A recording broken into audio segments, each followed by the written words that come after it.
American comic, I'm lost, I'm surrounded by superheroes with father issues.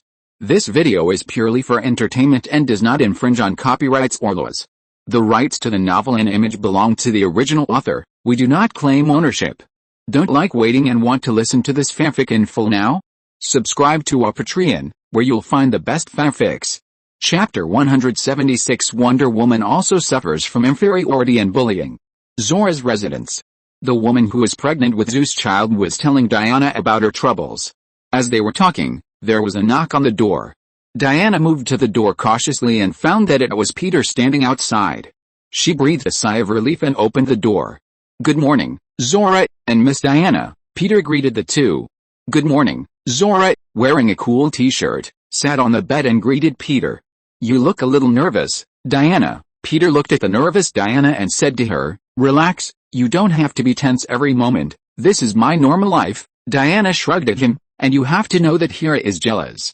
If she knows that someone is pregnant with Zeus's child, she will never let it go." Peter listened to Diana's words and nodded thoughtfully. "Since the ending is destined to end in horror and tragedy, why do you stand on Zeus instead of his cold-shouldered wife?" Facing Peter's question, Diana shook her head seriously. "You are wrong. I don't stand on the side of either of them." "Then whose side are you on?" "It should be Zora's side." Diana looked at Zora, who was sitting on the bed in a little dazed. "She is an innocent girl." "Well, thank you for saying that, Diana. You and Mr. Peter are the only friends I can trust," Zora said with emotion. "If I were a man, Diana, I would almost be conquered by the great temperament of fraternity you exude." Diana was instantly upset when she heard the other party's nonsense. Peter coughed, and his curiosity rose.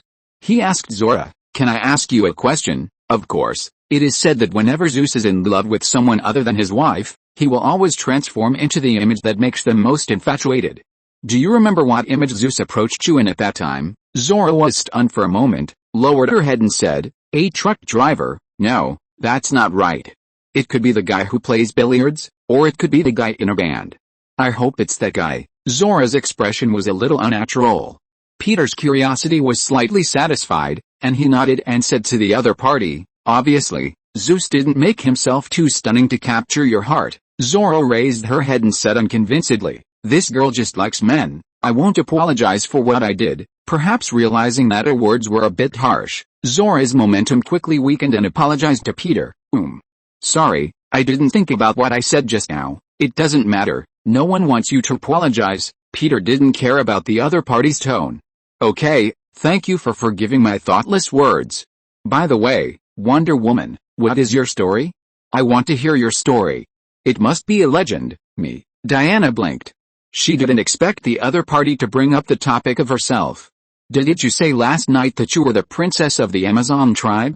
What's the difference between you and other Amazon warriors?" Diana stared at the rising sun outside the window, thought for a while, and said to her, "My mother, Queen Hippolyta, has always wanted a child, so on a moonless night, she molded a piece of clay into the image of a child, and then she prayed to the gods for the birth of a miracle. After the prayer, she fell asleep exhausted. Then as the sun slowly rose, a girl woke her up." She looked at Zora. "This is my story. It's so weird. You were made of mud." Zora looked at Diana in shock. "Sometimes you have to accept the peculiarity of your life." Diana smiled at her. Peter, who was next to her, listened to Diana's words quietly without interrupting. But he saw the unnatural expression on her face and could easily guess that the woman was lying. Last night, Peter used sandbags to spy on the dreams of everyone in the town. Diana's dream was also spied by him. Wonder Woman's dream was about her teenage years. When Diana was a teenager, she defeated an Amazon warrior in a duel. The warrior was so angry that she grabbed a handful of mud and threw it at her face, and cursed her, "You mud doll." The angry girl pushed the warrior down and punched her in the face. As a result, her mother came and stopped Diana's behavior. Diana, who was sad and wronged, left her mother and ran directly to the forest until her legs fell weakly beside a stream. While looking at herself in the stream, Diana cried bitterly. "What did I do wrong? Why do you mock me with such a fate? Why do you let me be made of mud, without biological parents, and never go home?" Diana, who was crying and venting, was finally found by her mother. After seeing her daughter's painful tears, her mother couldn't bear it, so she told the secret that Zeus was Diana's father. Peter didn't expect that the heroic Wonder Woman, the princess among the Amazon warriors, would also be inferior and bullied when she was a teenager. He was thinking about the dream about Diana that he saw yesterday. Diana felt a little uncomfortable with Peter's smile at this time, so she asked him doubtfully, "Is there something wrong with what I said just now, Peter? This mysterious guy, could it be that he knows he is lying?" Diana thought with some suspicion. Peter shook his head and said, "No, I just thought that being different might be a talent." Diana was stunned for a moment after listening to Peter's words, and then said to Peter, "Maybe, I have to leave here today, and Zora's safety is in your hands." After thinking about it, she felt a little unsafe, so she took off the protective silver bracelet on her hand and handed it to Zora. "This can protect your safety. Wear it before I come back." "No, it's too expensive, I can't wear it." Zora subconsciously wanted to refuse. "It's just an external object. No matter how precious it is, it can't be compared with human life." Diana held her hand and said to her, "No matter what, I hope you can be safe." Zora held the silver bracelet and stared at her in a daze. Then she took a deep breath and thanked Diana with red eyes. "Thank you, Diana." Peter on the other side was a little surprised to see Diana casually lend her artifact to a mortal. This woman really made him look at her in a new light. Padwick Farm. Star-Lord found Loki, who was watching TV. "Hey, Loki, what's up?" Loki turned around and looked at Star-Lord in surprise. Usually, Star-Lord rarely took the initiative to look for him. Most of the time, he stayed in the room, studying some strange things alone. Star-Lord looked around and confirmed that Peter and Zoo were not on the room. He whispered to him, "Can you do me a favor?" "What favor?" "I want to give my dad a special birthday present." Loki nodded. "So? Are you planning to borrow money from me?" "If you want to borrow money, I don't have much." "You can borrow from John," he gave Star-Lord advice. "John often robs those gangster students, and he also helps Dad sell things. He must have embezzled a lot of money." "Embezzlement?" Star-Lord widened his eyes in surprise. "Do you have evidence?" Loki stood up, shook his head and said, "If I had evidence, I would have told Dad long ago." Star-Lord nodded subconsciously. "This is indeed in line with your style." "Wait, I'm not borrowing money." Star-Lord suddenly realized that he had been led astray by Loki. "I just want you to do me a favor." "What favor?" "I want to give Dad a special person." "Someone?" "Oh, a person." Loki looked at Star-Lord with suspicion. "Are you saying that you want to find a girlfriend for Dad?" "Girlfriend?" Star-Lord was shocked by Loki's words. He shook his head violently. "No, of course not." "Why do you think so?" "Azu will definitely not agree." "That's not my idea. That's yours." "Star-Lord?" "No, I mean I want a female singer to come to the farm and sing for Dad." Star-Lord stated his purpose. "A female singer that Dad likes." "Female singer? Who is she?" Taylor Swift. Loki nodded. "I haven't heard of her, but I still need money in the end." "Yes, I don't have money, so I want to ask you for help." Loki thought he was black-bellied enough, but he didn't expect Star-Lord to be even blacker than him. "How can you invite a singer to sing without money?" "Impossible." Loki refused bluntly. "You can't do anything without money, Star-Lord." "I know, but I have a special way," Star-Lord said as he took out a magazine. "Look at this." Loki took the magazine curiously and flipped through a few pages. He found that it introduced the rumored boyfriend of the female singer in great detail, the detailed information of each of her boyfriends, and how she wrote songs to scold her boyfriend. Star-Lord cleared his throat and said to the somewhat puzzled Loki, "My idea is that you can become her ex-boyfriend and trick her here." After hearing Star-Lord's genius idea, Loki was stunned. He always thought that Star-Lord was the most honest, but now it seems that this guy should be the funniest and most sinister. "You mean, let me become his ex-boyfriend?" "Yes." Loki thought about it for a while, and finally nodded in agreement. "Okay, I will help you, but you have to agree to one condition of mine." "What condition?" Star-Lord immediately became excited. "If Dad asks, don't say I was involved." Chapter 177. Azu, what belongs to Dad is mine. How can that be called stealing? Smallville High School. Clark and Zoo walked towards the teaching building together. Zoo was a little absent-minded because he was always thinking about the 3 artifacts of the sleeping demon. "Do you know about the recent popular narcolepsy, John?" Clark asked Zoo casually. "Of course, maybe they are addicted to sleep and can't wake up." Zoo thought of the dream he had last night. It was no longer a cold and monotonous laboratory that made him feel scared everywhere, but a farm full of joy. His father was here to accompany him, making him not want to wake up. Clark agreed with Zoo. Maybe, most dreams are full, but reality is very skinny. We can't live in dreams, because all dreams will have a time to wake up. He thought of the dream he had last night. He and Lana were swimming naked in the lake. He didn't quite understand why he dreamed of such a scene. Could it be because he secretly read Zoo's collection of magazines? I remember that last time I almost set the movie screen on fire because I peeked at Lana. Sure enough, once I got involved with Lana, I would become a little abnormal. On the other side, Lana was walking towards the classroom with Chloe and Sam. It's incredible that you can receive a love letter. Chloe looked at the love letter in her hand and said, the only weird thing is that this love letter was placed in the place you often go to in the cemetery, which shows that he knows you very well. Lana hugged the book and said in a good mood, I think it's very romantic. I haven't received a love letter since the 3rd grade of elementary school.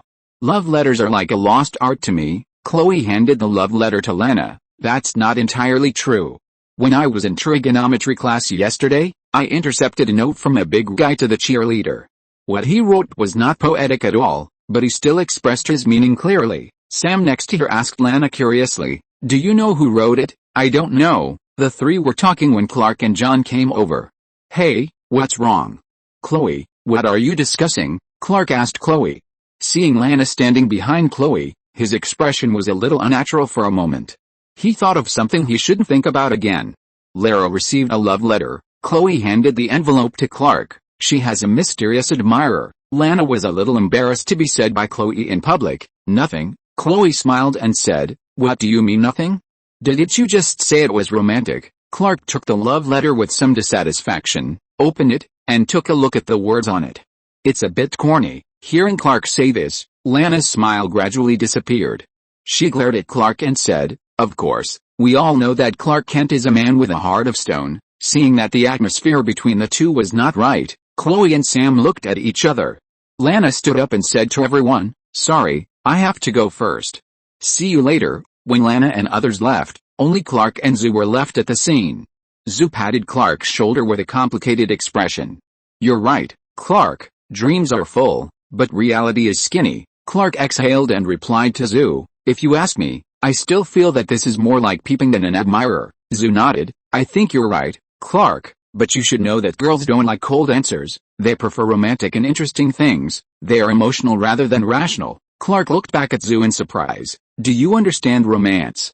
John, no, this is what my father said. In fact, I don't understand romance either. Zoo sighed and continued, and I'm not interested in these girls in school. I agree with you, John. Clark nodded.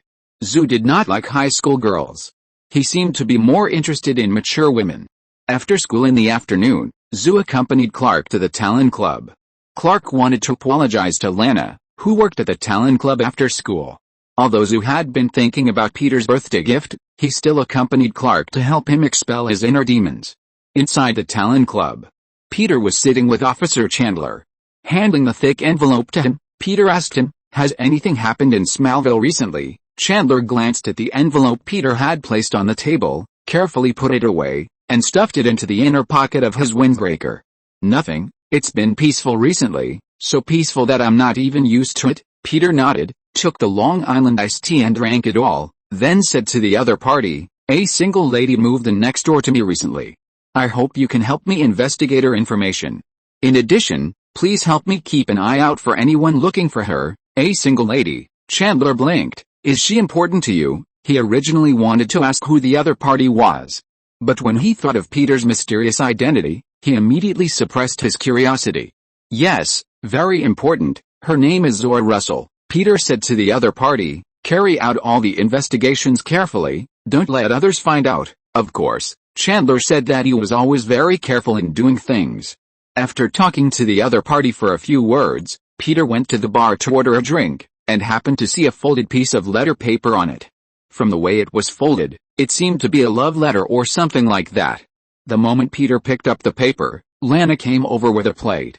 This is a private letter, Mr. Patrick. Lana smiled and said to him, seeming to be in a good mood. Really?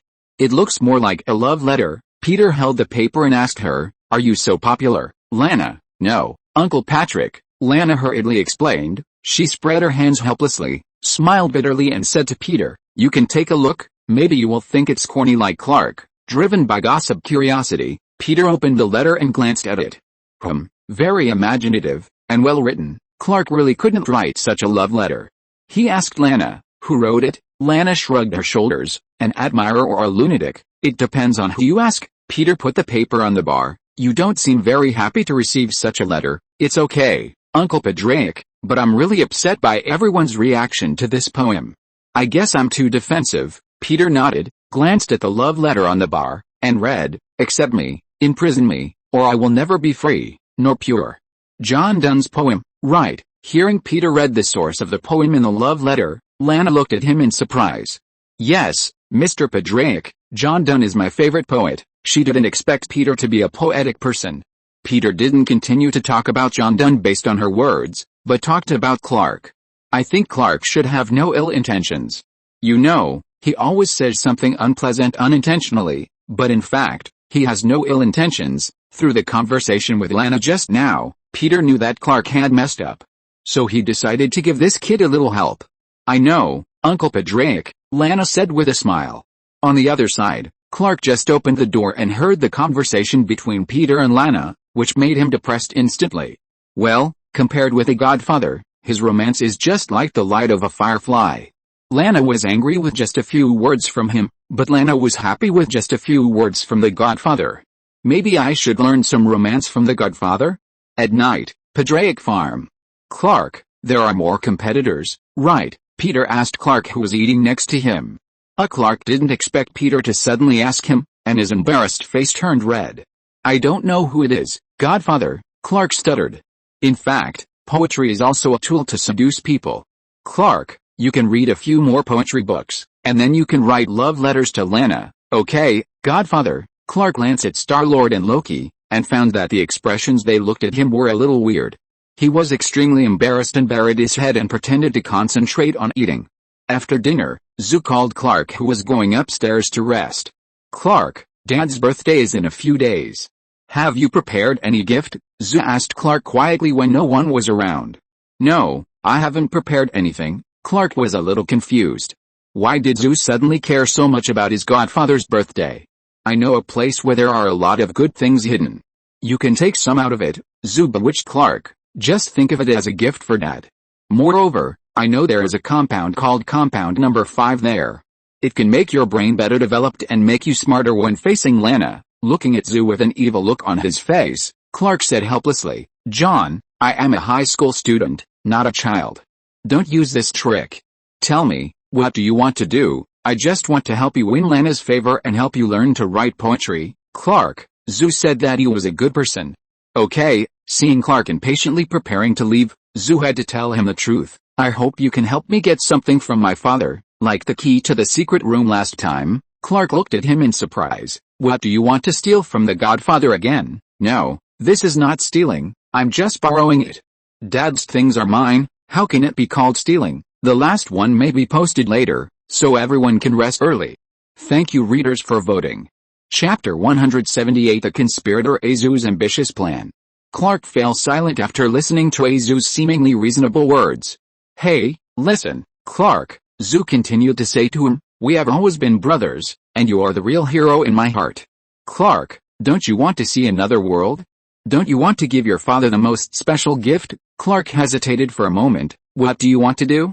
John, we need the sandbag from the 3 artifacts of your father. Zoo looked around, and after confirming that Peter and Loki didn't notice this side, he whispered to him, the owner of the sandbag can travel through different dimensional worlds, but, Clark frowned and asked him, how do you ensure that you enter the world you want to enter? Good question, we have thought of one. Zoo glanced at the dark night in the distance, and said to Clark, remember the secret house when we were young? You mean Zatanna's secret house? Zoo nodded and said, obviously, the picture we see in the house is from another world, which is another dimension different from ours. We could only stand outside and peek before, but if we have a sandbag, we can enter that world. Clark was stunned by Zoo's imagination for a while. He could even think of this. Azu pinched his waist and walked to the window. According to what I know, Dad put the ruby on his body, put the salmon mask in the room, and put the sandbag in the world tree. When Peter put the sandbag in the world tree, he did not hide it from the naughty children. The main purpose was to hide the 3 artifacts in different locations to prevent the Sandman or his brothers and sisters from taking all the equipment when they came. But what he didn't expect was that it was difficult to prevent a thief from being thieves in the house. The two naughty children played more than him and were already thinking about traveling through the world. Shouldn't your father come first for such things? Azu pursed his lips and turned around. There are now two worlds in the world tree, Jotunheim full of ice and snow, and Muspelheim full of fire. We don't know where Dad put the sandbag. If you want to find it, I don't think it will be easy. Clark lost his confidence when he heard Azu say this. These two worlds are so big that even if the Sandman himself comes, he probably won't be able to find the sandbag hidden in them. I have a way, Zeus said with an ambitious look. Loki knows, and he can help us get into the world tree. But why would he help us? I think he'll tell on us. Clark didn't trust Loki's integrity. In exchange, we can tell him the secret of the secret room. I think he must be very interested, Zeus said with a confident look. The next second, Peter's voice came from upstairs. John, hearing Peter's voice, Zeus' heart skipped. His expression suddenly changed, and he began to wonder if his father knew about his conspiracy with Clark. Zeus' expression kept changing, and finally he forced a forced smile on his face. Dad, I'm here. Clark couldn't help but doubt Zeus' change from an ambitious look to a fake smiling boy. Zeus said so confidently, and when he heard the Godfather's words, he was like a mouse meeting a cat. Can Zeus really succeed? He was a little skeptical of his ability at this time. Upstairs, Peter looked at the smiling Zeus and asked him in confusion, does your face cramp? He didn't know what the two naughty kids were plotting at this time, but he could still feel Zeus' nervousness. No, Dad, I'm just in a bad mood, Peter nodded. You should be in a bad mood, because Teacher Martha McConaughey told me that you beat up a group of students again today. Hearing that Peter didn't overhear his plan, Zeus breathed a sigh of relief. Fortunately, his father didn't know his plan. Dad, I can explain. Yeah, you can make it up. I'm listening. It's because those guys insulted Teacher Martha behind her back. Zeus knew that the relationship between Teacher Martha and his father seemed a little unusual, so he helped to take care of her intentionally or unintentionally in school. Just because of this reason, yes, Zeus didn't continue to speak, and Peter roughly guessed it. Martha McLean's appearance has not changed much over the years, which has indeed attracted some people's attention. Okay, that's a good reason, Peter nodded and said to him, just do it secretly next time, don't let anyone find out. I will, Dad, Zeus vowed. The next day, morning. Clark, Zeus and Loki stood in front of the world tree. Okay, let's make it clear in advance, don't tell Dad that I'm involved. Zeus successfully persuaded Loki to participate in the plan, but Loki's request was the same as Star-Lord's. In case something went wrong, don't give himself up. Of course, we've made an agreement, Zeus nodded. This was his first time working with Loki, and he had to be careful not to be sold out by this kid. In addition to Peter, Loki also had the authority to enter the world tree. According to the plan the three had discussed before, Loki and Zeus went to the ice-filled Jotunheim, and Clark went to the fire-filled Muspelheim alone. After the three separated, Clark stood in an unfamiliar environment, looking at the cracks in the ground and the mountains in the distance. Flames continued to pour out of the gap, and magma continued to erupt on the distant mountain. Clark, who did not have the ability to fly, had to use his super speed to search the world for the whereabouts of the sandbag. Bang! Landing on a towering mountain covered with flames, Clark looked around and suddenly saw a stream of light flying towards him. Boom! In Clark's astonished eyes, a figure with a golden light all over his body stood in front of him. Who are you? The person asked Clark. Clark looked at the young man who exuded a powerful aura and was a little nervous. He could feel that the other party was definitely not an ordinary person. Clark did not know that Peter had imprisoned the sun god Apollo in Muspelheim.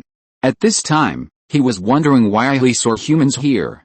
The sun god Apollo, who had been trapped for many days, was on the verge of collapse. After he woke up, he found himself in this place where no one was. There were flames everywhere, no human habitation, as if it was a land of death. Although he was not afraid of the flames because he was the sun god, this feeling was worse than being burned to death by the flames. Who are you? Where is this place? Apollo asked in a somewhat irritable voice. If Clark was not the only living person here, he would have taken action long ago. This is Muspelheim. Clark hesitated and said to him, you were locked up here by the Godfather, right? Godfather? Apollo suppressed his anger and asked him, who is your Godfather? Forget it, kid, you should know how to get out, right? Yes, I know, but I won't tell you, Clark said with full vigilance. Very good, let you see my anger, maybe you will know how to respect God. Apollo's arrows had been taken away by Peter. But he was confident that he could deal with the guy in front of him with his fists. Bang! Apollo, who could not bear it any longer, moved to Clark like a flash and knocked Clark away with a punch. Clark fell heavily to the ground, and after a breath, he stood up holding his chest. Seeing Clark standing up, Apollo was stunned. Where did this monster come from? After being attacked, Clark did not say anything and immediately rushed towards the other party at super speed. With a bang, Apollo resisted Clark's fist, grabbed his shoulder with his backhand, and tried to throw him out. Clark also grabbed the other party's arm fiercely, not letting the other party throw him out, and the two wrestled with each other. Apollo, who had the upper hand, shouted angrily, and his body released dazzling sunlight, constantly improving his divine power. Being illuminated by Apollo's sunlight, Clark felt that he was suddenly full of strength. Huh? Clark shouted angrily, and directly threw Apollo out. With a bang, he was thrown to the ground and rolled down the steep slope. He was a little confused, but he continued to stand up and shine the sunlight on Clark, trying to use the strong light and the fire of the sun to attack the other party. As a result, Clark, who was shone by the sunlight, was like Papa who had eaten spinach, and his strength continued to increase, and he continued to ravage Apollo. Apollo, who was bombarded by Clark, finally fell to the ground helplessly, staring at the sky with wide eyes and breathing heavily. He was covered in wounds, and he still didn't understand why the opponent was getting more and more fierce. What kind of monsters had he seen recently? Why were they more terrifying than each other? He shouldn't have gone down the mountain in the first place. Clark, who was panting slightly, looked at Apollo who was beaten to the ground and couldn't stand up, and felt full of strength. He had never felt so good as he did now. Could it be that he was actually stronger than Azu, but he had never discovered his potential before? Clark kept thinking wildly. On the other side, Loki and Azu had already arrived in Muspelheim. Loki, who had used sandbags before and was familiar with the breadth of artifacts, and was familiar with the world of Jotunheim, quickly found the sandbags. You know the sandbags have always been in Jotunheim, right? Azu asked Loki doubtfully. Yes, I know Dad will hide the sandbag there. Muspelheim holds Apollo, so Dad will definitely not put the sandbag here. Then why did you let Clark enter Muspelheim alone? Loki stared at the rumbling sound coming from afar and replied, it's simple. I want Clark to beat that guy. What if Clark is no match for him? Aren't we here yet? Chapter 179 The Great Power is in Me. Azu enters the black robe. When Azu and Loki arrived at the scene, they saw Apollo, the sun god, lying on the ground with injuries all over his body, and Clark was thinking about life. Clark? Are you okay? Azu asked him doubtfully. Looking at the embarrassed Apollo, Azu asked Clark in disbelief, You defeated him? Loki looked at Clark with a strange look.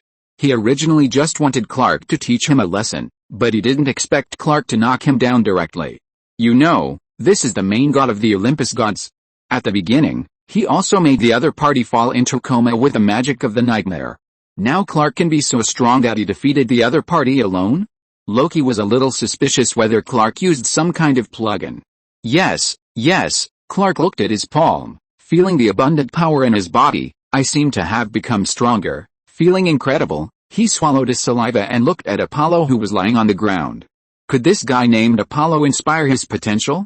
It seems that I should suggest to the Godfather that he can let him be my sparring partner when he is free. Clark began to consider whether to make full use of his characteristics. Hearing Clark say that he has become stronger, Zu and Loki looked at each other and saw the surprise in each other's eyes. After leaving the World Tree and returning to the farm, Zu stole the key to the secret house in Peter's room. At this time, Peter was out on business, Star-Lord was in school, and there were only Zu, Clark and Loki on the farm. Is this the key to the secret house? Loki looked at the key in Zu's hand and asked him in surprise. Yes, a small house full of secrets. You can always see what you want to see. Zu held the key tightly, but if you break into the secret house without the key, you will be trapped there forever. Really? Loki looked at the key thoughtfully. Just like the three goddesses of Norn, it will guide you to see your future destiny. I don't know, but I don't think it will interfere with destiny. Zu put the key away. Let's go. Our time is limited, although I really want to go with you now, Loki said with regret, but I have to stay here. You won't come with us. Zu looked at him in confusion. He didn't believe that this guy would be so considerate. Someone needs to cover for you, and I have to help Star-Lord prepare a birthday present. Since I promised him, I can't break my promise. A man should keep his word, right? Loki gave a seemingly reasonable reason. It's up to you, it's better if you don't go. Zhu was also happy that Loki didn't get involved. After leaving Patrick's farm with Clark, the two rushed to Zatanna's house. The mansion located on the outskirts of the city still looked deserted. The desolate appearance showed that no one had visited it for a long time. Clark looked at the house in front of him. There was a shabby wooden mailbox in front of the house. It was difficult to recognize its wild duck shape without careful observation. The paint on the mailbox had long been mottled and peeled off. The two wings of the wild duck were loose and squeaked in the wind. The duck's body was tilted, as if it would fall off the stick it was perched on and die after today. Zhu used the key to open the room and walked in, saying to Clark, Zatanna should have never come back since she left home. Clark looked at the vines spreading on the window, nodded and said, for people like Zatanna, home may have simply become a house.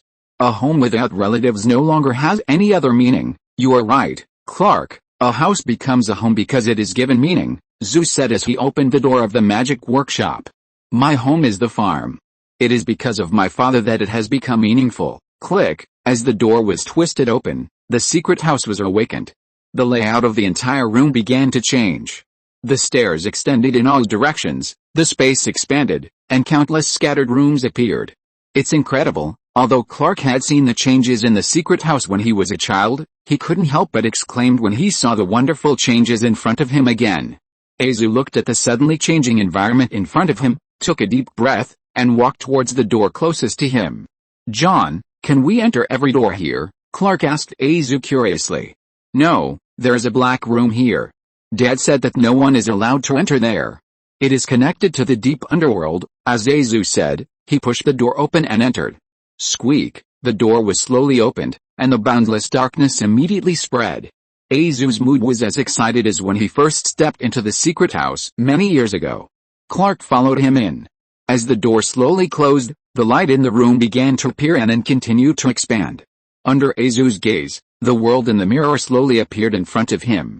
This time, it was not the people from another world who appeared in the mirror, but an empty office. There was no one in the spacious and tidy office. But Zhu judged from the photo frame on the office desk, the smiling photo of the people from his homeland, that this was the world of another dimension that he wanted to enter. According to the information in his dream, there was something called compound number 5 in that world. This reagent can give ordinary people superpowers, and it can also enhance the abilities of superpowers. Zhu, who had long coveted compound number 5, was targeting it this time. After taking a few deep breaths, Zhu held the sandbag in his hand, feeling the fine sand flowing out between his fingers, and immediately felt a great force entering his body. The dreams of everyone around him were captured by him in an instant. There seemed to be no obvious difference between illusion and reality in his hands. The content of dreams could be easily transferred to reality by him. The existence of reality could also be transferred to dreams by him using the sandbag. Is this the power of the sleep demon? Zhu murmured in a low voice, looking up at the mirror world in front of him. In his eyes, the world in the mirror was no longer an untouchable existence, but gave him a feeling that he could enter it with just a thought. He hesitated and slowly stretched his hand towards the mirror. In Clark's incredible eyes, Zhu's hand actually passed through the mirror and entered another space. Then, in Clark's increasingly shocked eyes, Zhu's hand slowly stretched out from the mirror. At this moment, he had a photo frame in his hand. He took out the photo frame in the mirror world. John, incredible, when I have this sandbag, the dimension seems to become a door in my eyes. I can push it open or close it. Sometimes it looks like a painting, as if I can paint on it. John, seeing that Zhu's expression was a little wrong, Clark grabbed his wrist. Being pinched hard by Clark, Zhu immediately woke up and shuddered. Looking at the sandbag in his hand with a doubtful look, he felt a little scared. Just now, for a moment, it seemed that his soul was sucked into the sandbag. What's wrong with you, Zhu? Clark asked Zhu worriedly. Nothing, this sandbag. Zhu looked at the sandbag in his hand, thinking that it was something that ordinary people could not use. But in the end, he shook his head and said to Clark, just as I thought, using this sandbag, we can enter another world. Really? Hearing Zhu say this, Clark's heart was also excited. If he could use the sandbag in the secret room, Maybe he could go to the Great Expedition era and personally stop his future self from strangling Loki. Try it and you'll know, he asked Clark to hold his arm, holding the sandbag in one hand and reaching out to the mirror with the other hand. The next second, as the mirror changed, the world in front of Clark suddenly changed. The closed environment disappeared, and a bright office appeared in front of the two. After entering the unfamiliar environment, Clark and Azu looked at the surrounding layout curiously. The simple office seemed to be no different from their own world. On the other side of the office, the countryman of this world was opening a bottle and gently licking the breast milk inside. The special smell always made him indulge in it. While indulging in this pleasure, he suddenly heard a voice coming from behind. Homelander turned around, and what he saw was Zu and Clark staring at him in amazement. The three of them stared at each other. There was still milk stains on the corners of Homelander's mouth. At this moment, the air fell into an eerie silence. Who the hell are you? Homelander was caught drinking milk in front of him, and he was immediately angry and his eyes turned red. He was about to shoot someone if he didn't agree with him. Wait, soon, he realized that something was wrong. How could this guy in front of him look so much like him? Not only like, but he was exactly the same as himself a few years younger. You are. Before Homelander could ask the identities of the two people who suddenly broke into his office, Zu immediately used the sleeping bag to make the other party fall asleep. The red light in Homelander's eyes gradually dissipated, and as he became sleepy, his body fell to the ground uncontrollably with a bang. Clark looked at Homelander who fell to the ground, and then looked at Zu. He pointed at Homelander who was in a coma in shock, and then looked at Zu who looked calm. Why do you two look so alike? You should read more books, Clark. Don't you know the theory of parallel worlds? This is another me. Azu came over and looked down at the sleeping Homelander. Okay, we have limited time. Search here and see if there's anything valuable, Azu asked Clark to act quickly. The following chapter has been harmonized. Sorry, I will change it. Chapter 180, Zu and Clark stared at the indescribable. No, we can't do that, Clark refused directly. We are not here to be thieves. Whatever you want. Zu looked down at the Homelander uniform, and a trace of doubt flashed through his mind. When he was a child, his father bought him an identical one for his birthday. Could it be that his father had also been to this world? Thinking of his father's almost ageless face, Zu thought more and more that it was possible. Looking at the Homelander under his feet, Zu temporarily put this idea out of his mind. He bent down and quickly stripped off the Homelander uniform. What are you doing, Zu? Clark asked in confusion as he watched Zu's actions. As you can see, since this guy's another me, I can openly play the Homelander here. As he said that, Zu put on the stripped Homelander uniform. Clark? When Zu put on the Homelander uniform, he pushed open the door of the office, looked around quietly, and after confirming that no one was around, he coughed, and then walked out openly. After sighing, Clark could only follow him out. The two walked openly in the corridor of Vought Corporation. Clark was a little nervous at first, thinking that people familiar with Homelander would notice something unusual. But it seemed that no one noticed that the Homelander in front of him was Azu, pretending to be him. Many people even greeted Azu enthusiastically. Azu tried his best to force a fake smile on his face and responded to the other party. Azu, with his chest puffed out and a serious expression on his face, walked to the elevator with Clark. How is it? My acting is good, right? Azu asked Clark proudly, not realizing that he was acting in his true colors. In this world, Homelander seems to be very popular. Yes, this world is an era of superhero entertainment. The most popular star in the world is a superhero. It is a commodity here, Azu introduced to Clark while pressing the elevator door button.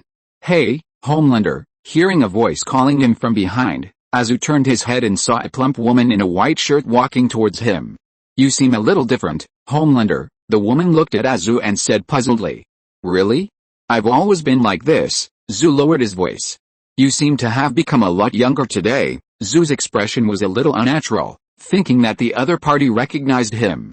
Just as he was thinking about how to deal with it, the woman suddenly smiled and said to him, Come to my office, I want to talk to you about your recent approval rating. Zu looked at the back of the woman leaving, shrugged, and said to Clark, Wait for me here. Following the woman into the office, Zu's supervision looked at the signed documents on the other party's desk and knew the other party's name.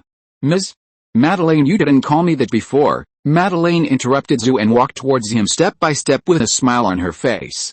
Then what should I call you? Madeleine is fine. As the other party gradually walked in, Zhu could even smell the milk stains emanating from the other party. It was obvious that the other party was a breastfeeding woman. Can she get pregnant at such an old age? Zhu looked at the woman who was about 40 or 50 years old and secretly complained in his heart. Just as Zhu was thinking about how to get away, Madeleine suddenly took off her coat. Although I am the president of water company, you don't seem to treat me as the president most of the time. Madeleine put her coat on the sofa in the shocked eyes of Zhu. I am a little swollen now, maybe you can help me solve it, just like you did before, Madeleine said to him with a smile. At this time, Zhu was completely stunned, as if he had seen the most incredible scene in the world. Madeleine did not move without any warning, and directly controlled Zhu. On the other side, Clark, who was standing at the elevator entrance, saw that Zhu had not come for a long time, so he went to the bathroom first. Unexpectedly, as soon as he arrived at the bathroom door, he heard a male voice from the nearby women's bathroom. Starlight, you know, once you want to get something, you have to give up something. If you walk out now, do you know what will happen? Everyone will know that you attacked the deep sea, and you will lose your identity as the Super 7. You will miss your dream. Think about it, girl. Clark frowned when he heard this. Did he encounter the legendary unspoken rules?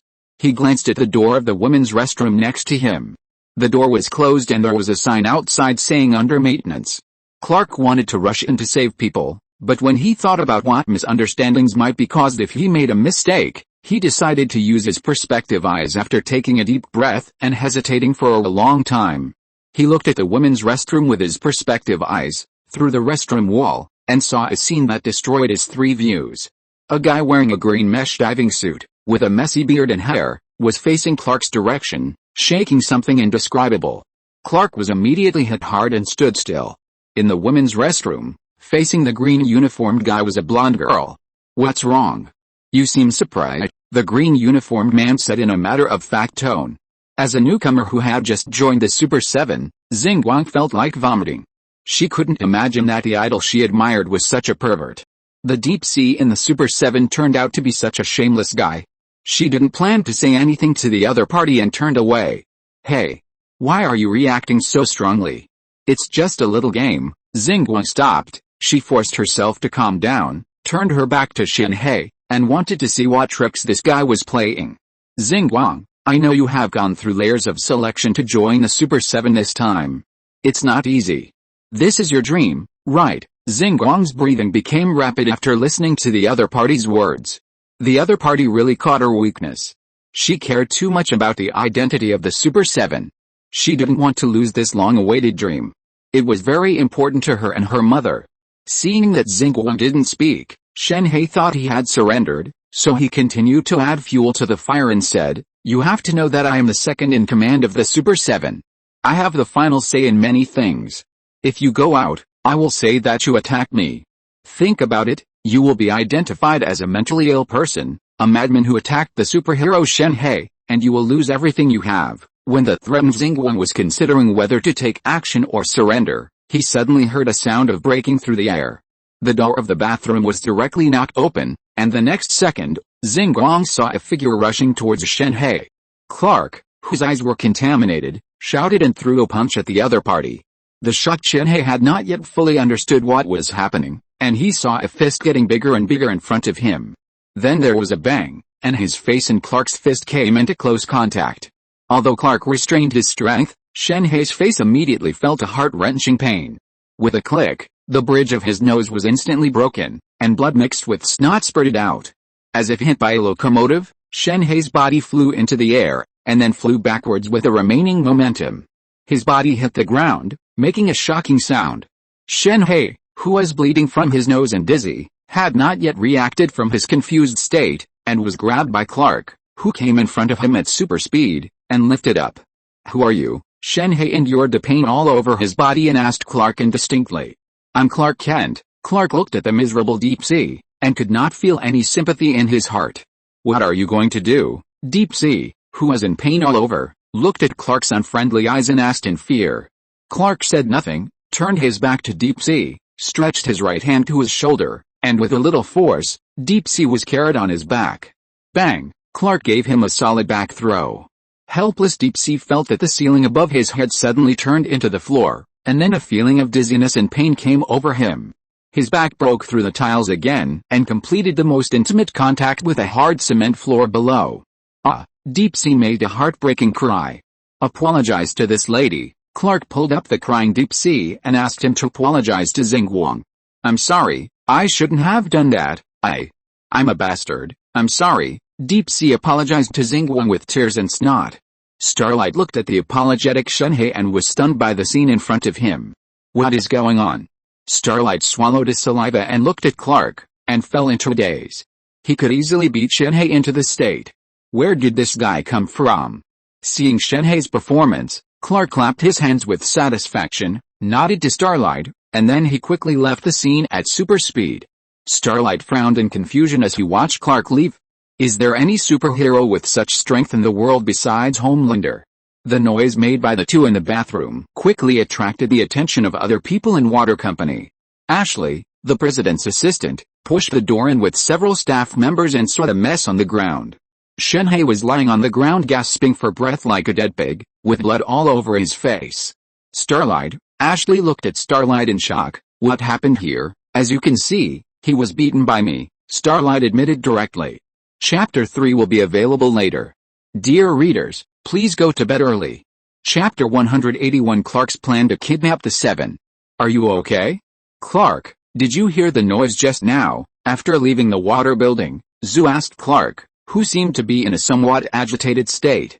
Yes, I heard it. I'm fine, Clark said with a guilty conscience. He concealed the fact that he had beaten up a superpower in the bathroom. Zhu nodded. Clark listened to Zhu's rapidly beating heart next to him and realized that Zhu's mood did not seem as calm as he showed. What about you? Zhu, you don't seem to be in a very calm mood either. Did something happen? Clark asked Zhu in confusion. I'm fine too, Zhu coughed. Although he said he was fine, the indescribable snow-white thing he had just seen still emerged in his mind.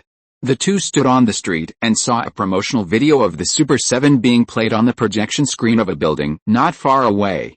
When Clark saw the guy who had just been beaten up by him appear in the promotional video, he was immediately shocked.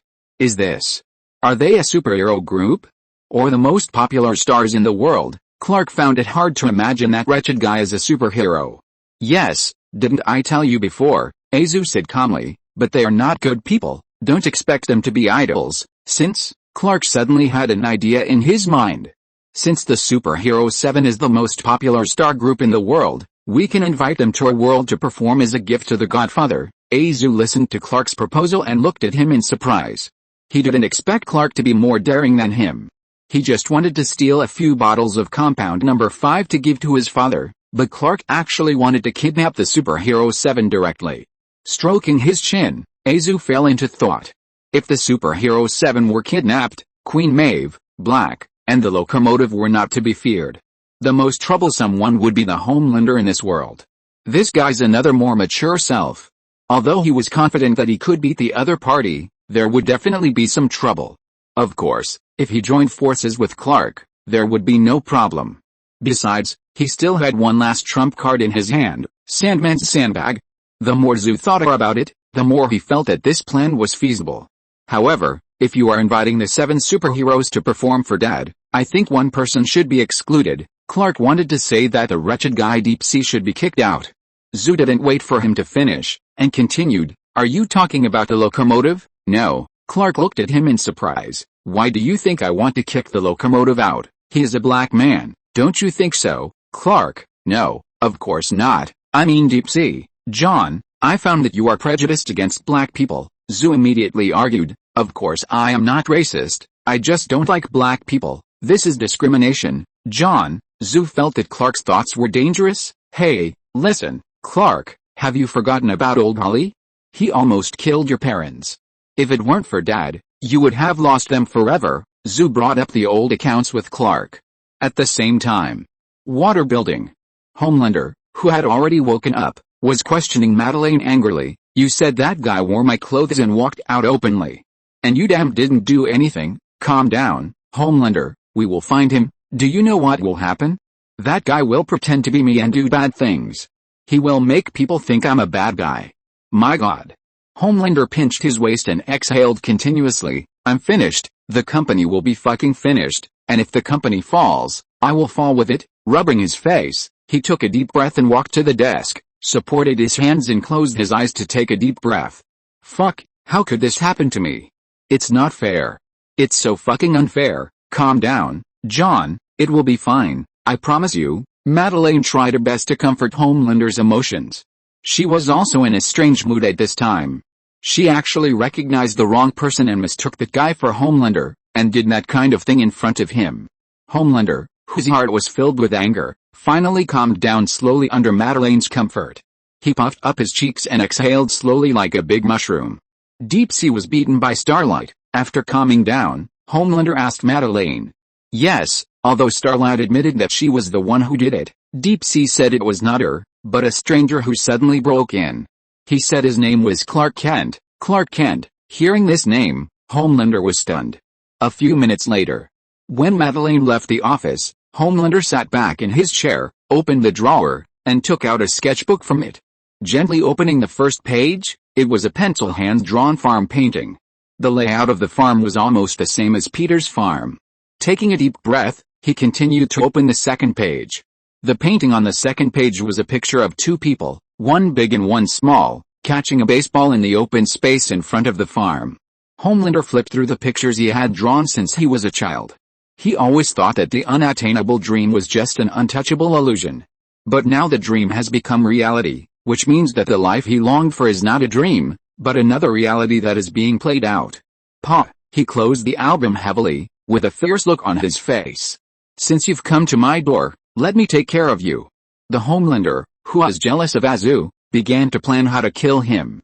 No, the Homelander quickly gritted his teeth and stopped thinking. Peter Patrick, the father of that world, if he knew it was me, what if he gets angry or seeks revenge on me? The Homelander, who had no good feelings for Azu in the DC world, subconsciously regarded him as his father because he often dreamed of Peter. I can't let him down. He is also another father of me. He has quite complicated feelings for Peter, otherwise he wouldn't have turned the shapeshifter into the image of Peter Patrick. Sitting in the office, the Homelander was in a dilemma. DC world, Patrick's farm. Peter didn't know at this time that the two naughty kids had arrived in the Black Robe world and were planning to kidnap the Super 7. Looking outside and turning to the dark evening, Peter asked Loki in confusion, did Zu say he went to Clark's house? Yes, Dad, and Zu just called and said he would stay at Clark's house tonight to study with him the English paper that will be submitted soon. Loki found a reason for Zu not to go home to sleep. Peter nodded without doubt. Zu often stayed overnight at Clark's house in the past, so Peter did not doubt it. After making a simple dinner, Peter, Loki and Star-Lord sat at the dining table together. Dad, do you like Taylor Swift? Star-Lord was eating and suddenly looked up at Peter and asked. Who? Peter was stunned for a moment. Taylor Swift. A female singer. Why do you ask this question suddenly? Peter looked at this naughty child suspiciously. Could it be that Star-Lord wanted him to buy him a ticket to the concert? Because I want to. Peter interrupted Star-Lord before he finished speaking. One thing is not allowed, that is, you are not allowed to go to her concert. You are still young, Star-Lord, you can't chase stars to this extent. No, of course I won't. Star-Lord originally wanted to say I want her to come to our house for a concert, but saying this might break the expectation of surprise, so he swallowed what he wanted to say. Loki was watching from the side and asked Peter, Dad, do you really believe that Zora next door is pregnant with Zeus's child? About this, Peter pondered for a moment and said, actually, it doesn't matter whether it is or not, not important? Why? Because it's enough if someone believes it. Are you talking about the gods of Olympus? Almost. Peter nodded. What he wanted to say was, Diana just needs to believe it. As a future helper, Wonder Woman is an important part of his camp. It doesn't matter whether Zora is pregnant with the son of Zeus or not, as Wonder Woman can be brought in through this incident. Loki put down the cutlery in his hand. I think it's better that he is not. Why? Peter looked at him in surprise. Because most of the missions of becoming a god are burdens rather than honors, Dad. Loki seemed to remember something, and his eyes looked straight at the night outside the window. And you can't escape, because that is a weight that your life cannot bear. After hearing this, Peter patted his shoulder. So, we must reach a reconciliation with ourselves. Dad, have you reached a reconciliation with yourself? Loki suddenly asked Peter. Of course, I'm not a god, so I don't hope that the unreachable sunlight can shine on me completely. I don't need too much, just a little is enough. Peter said that he was not a god, so he would not pursue the so-called mission and responsibility, nor did he ask for too many desires. You, Star-Lord, Azu and Clark, as long as you are safe and sound, that's what I pursue. Loki looked at Peter with a smile. Dad, I can't let it go. I have a mission. What mission? Help Dad revitalize the farm in Asgard. Peter, protect all of this from harm. Loki added to himself in his heart. After dinner, Peter went upstairs to his room. Looking at the books on the drawer, his brows furrowed. He remembered that the books were not placed like this at the beginning. After hesitating for a moment, Peter used the key to unlock the drawer and check what was missing. Finally, he found that the key to the innermost secret room had disappeared. Thank you for your votes. I will add another chapter tonight. Thank you, readers. Chapter 182, Loki's Backstab, Azu's Silence. After discovering that the key to the secret house was missing, Peter frowned. Normally, there were always people on the farm, and it was impossible for an ordinary thief to sneak into the farm and steal the key without being noticed by everyone. Peter thought about it and decided that the suspects were a few naughty children. Thinking of Azu's abnormality today, he began to doubt him. After hesitating for a while, Peter took out his mobile phone and called Jonathan. Hey, Jonathan, this is Peter. Jonathan didn't expect Peter to call him so late, and asked him in surprise, is there something wrong so late? Peter, nothing. I want to ask if John is okay at your place. Jonathan was stunned for a moment and replied to him, John is not here. Peter, you must have remembered it wrong. John is not at your place. Yes, I didn't see him today. Did Clark say that he was busy with his English paper at your place? Jonathan said to Peter, I thought John and Clark were staying at your place all the time. Peter was speechless when he heard this. He was now 100% sure that Clark and Zu had taken a key to the secret room and went to Zatanna's house. And Loki had played a big role in that.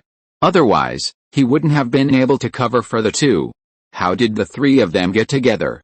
Peter, hearing Peter's silence, Jonathan asked him on the other end of the phone, are you okay? I'm fine, Jonathan, I just thought of something else. Peter quickly calmed down, and said a few words to Jonathan before hanging up the phone. Standing in front of the window, Peter glanced at the world tree in the courtyard, and then walked towards Loki's room. After knocking on the door, Loki stepped forward and opened it. Dad, Loki looked at Peter with a serious face and was slightly stunned. Loki, I think we need to talk. Of course, Dad. Loki pretended to be calm and let Peter in. Seeing the unhappy aura emanating from Peter, Loki knew why Peter came. But this was also his purpose. While Clark and Zu were heading to the other world, Loki quietly entered Peter's room and moved the books in the room. As he expected, Peter guessed that someone had entered his room based on a few clues and found that the key to the secret room had been stolen. Loki, who had set up a trap for Zu and Clark himself, was very proud, but still pretended to be uneasy. Dad, is there something wrong? You still know where Clark and Zu went, right? Peter didn't know what Loki was thinking, so he asked directly. Aren't they preparing for their English thesis at Kent Farm? Loki looked like he didn't know. Jonathan said they weren't there. If you want to lie, Loki, I might put you in solitary confinement. You know the price of lying? Peter threatened Loki with solitary confinement. This kid dared to deceive him together with Clark and Zu. If he didn't punish him, he probably wouldn't know what a kind father was. Dad, I promised Clark and John to keep it a secret. Loki looked embarrassed, but if you insist, I will tell you. But can you keep it a secret for me? Loki said the same thing to Peter again. The world of black robes. There's something I don't quite understand. Clark, who had a preliminary understanding of this world, asked Azu, isn't the definition of a superhero, or a person with superpowers, someone who upholds justice, stands up when there is danger, is responsible and does not ask for anything in return? Azu shrugged and said to him, no, there has never been such a rule in the world that stipulates that superheroes do not ask for anything in return. That's just your wishful thinking, Azu said to Clark. Here, superheroes can be packaged like those stars who sing, dance and act in movies. Their appearance is packaged, they are arranged to appear on variety shows and talk shows, their personalities are established, and the portrait rights are also arranged on various product packaging. As Azu spoke, he showed Clark the potato chips with a locomotive printed on the package in his hand. Look, Speed potato chips, the same speeding experience as a locomotive? He pointed to the posters posted on the bus stop. Superheroes also star in various movies. This is how they survive. This is the difference between this world and our world. They are stars. Clark felt that there was something wrong with his superhero merchandise model, but he didn't know how to refute it, so he had to change the subject. What should we do next? It's very simple. We will split up. I'll go find compound number 5, and you'll kidnap the Super 7. We must get this done before Dad's patience reaches its limit. Clark asked him puzzledly, what do you mean by Dad's patience? You don't really think that Dad will never find out that we took the keys and sandbags, do you? We haven't been back for so long. Dad will always find out, and Loki is a guy who will stab you in the back at any time. You can't trust him. He is the god of lies and tricks. Clark frowned slightly. Since you know that, John, why do you still insist? Because sometimes if you want to get something, you will inevitably lose something. This is the price. Remember? Clark, this is what Dad taught us when the school bus fell into the water. Azu took a deep breath and continued to Clark. Compared to what we are going to get, these prices are not worth mentioning. Clark listened to Azu's words and fell into deep thought. After a while, he raised his head and said to Azu, I think it's more than that, right?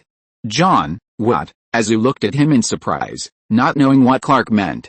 You said this is a parallel world. There is another you here, but your life is different. In our world, you have a godfather and a normal life, but the other you here, your life trajectory is completely different, and your fate is also very different. Clark said something that shocked Azu. You just came here to see another self here.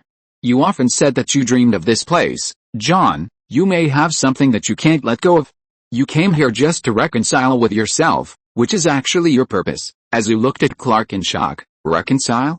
No, I never thought about it that way. I am John Patrick, the son of Peter Patrick, and I have nothing to do with the people of my country here. Azu became more and more irritated as he spoke. I don't need to reconcile with anyone. Seeing Azu's impatient expression, Clark stopped talking and remained silent. He felt that what he said just now was a bit too much, and he shouldn't have said it so bluntly. The two were standing at an intersection. A few minutes later, just as Clark was about to break the silence, he suddenly saw a police car coming from the east at high speed. Then the police car suddenly stopped in the middle of the intersection, and a truck was coming in the same direction. Seeing the police car blocking him, the truck driver had to step on the brakes heavily. The truck's brakes were locked, the wheels slipped, and the heavy truck stopped only a few feet away from the police car. A policeman got out of the car from the driver's side of the police car.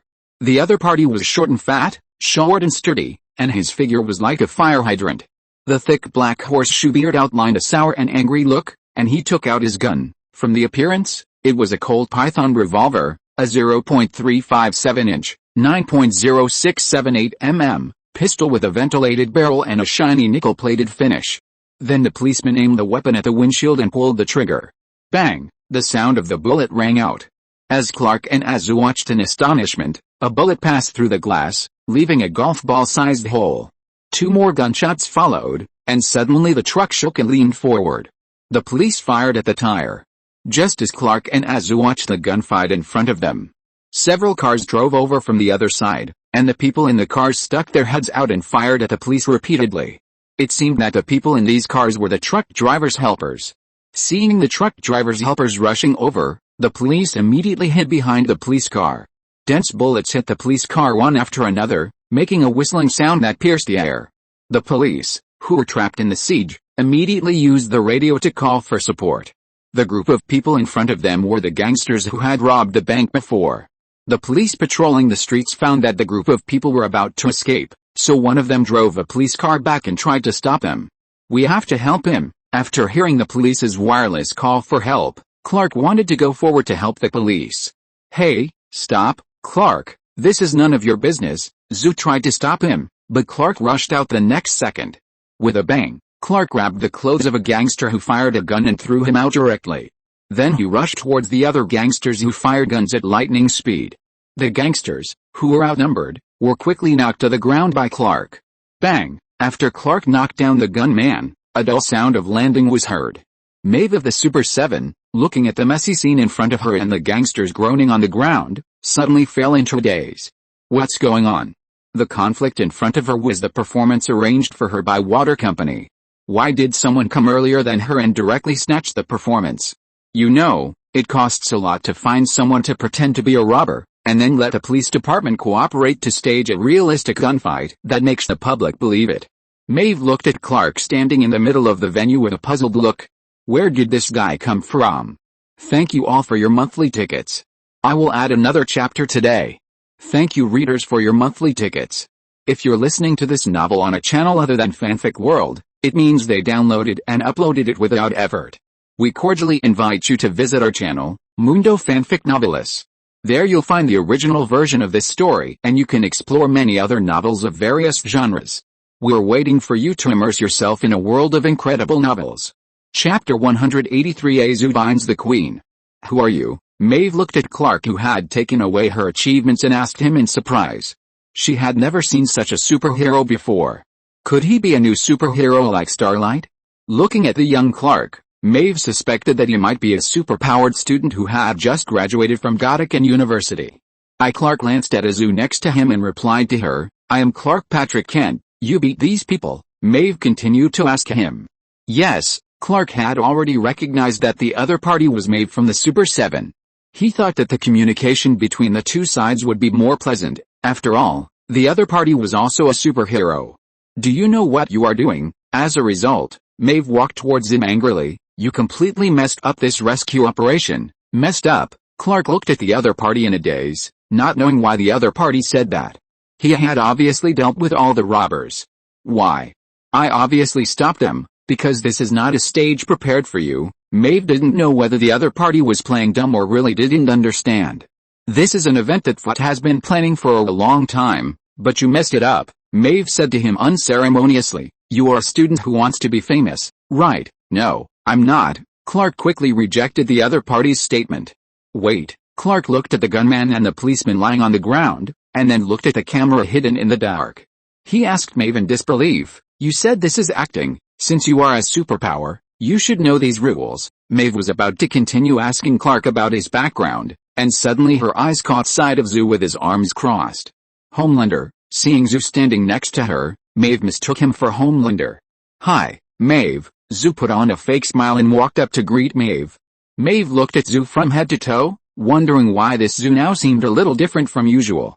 Homelander, why are you here? Maeve asked Zu in confusion. Azu shrugged his shoulders. I met a friend, so I was just hanging around. Maeve nodded doubtfully. At this moment, a live interview about Homelander was being broadcasted on the advertising screen of a distant building. I'm not perfect, Cameron, I know. I'm far from being as perfect as you think. My appearance is bulletproof, but here he pointed to his chest and said to the host, here, I'm a person like everyone else, an ordinary person. I can get hurt. My father often told me, even the strongest people have emotional weaknesses. I have always wanted to be like him, but I always have my own weaknesses and have always been burdened by it. The host asked him curiously, tell me about your father. You don't seem to talk about him very often. Homelander nodded and faced the TV screen. He is a true hero. If there can only be one god in the sky, it is him. Azu looked at Homelander on TV and frowned. He knew that the other party was talking about his father. But Dad would never think of himself as a god, nor would he let himself and Clark think of him as a god. This guy said this just to irritate him. Azu immediately realized that the people of this world might have realized his existence and started to provoke him. On the other side, Maeve saw the live broadcast on the screen of the building and realized that Azu in front of her was a fake. However, before she could make a move, Azu's zero-frame start thermal vision immediately shot at her. Maeve, who had no time to dodge, immediately put her arms in front of her chest to resist Azu's attack. The thermal vision hit Maeve's arm, but did not shoot through her arm, but shot her out. Maeve, who fell to the ground, didn't care about her burnt and bloody arm, and stood up and wanted to fight back. With a bang, as the sound of a bomb exploded, Maeve had no resistance and was knocked out by Azu like a locomotive, hitting the wall of the corridor behind her. On the way, Maeve broke the street lamp post on the street. The metal and street lamp fragments that were knocked away were scattered all around. Finally, she hit a concrete wall of a building. Fortunately, because Azu didn't kill her, and the quality of the building in the most expensive area of New York was reliable, the wall was not directly smashed through.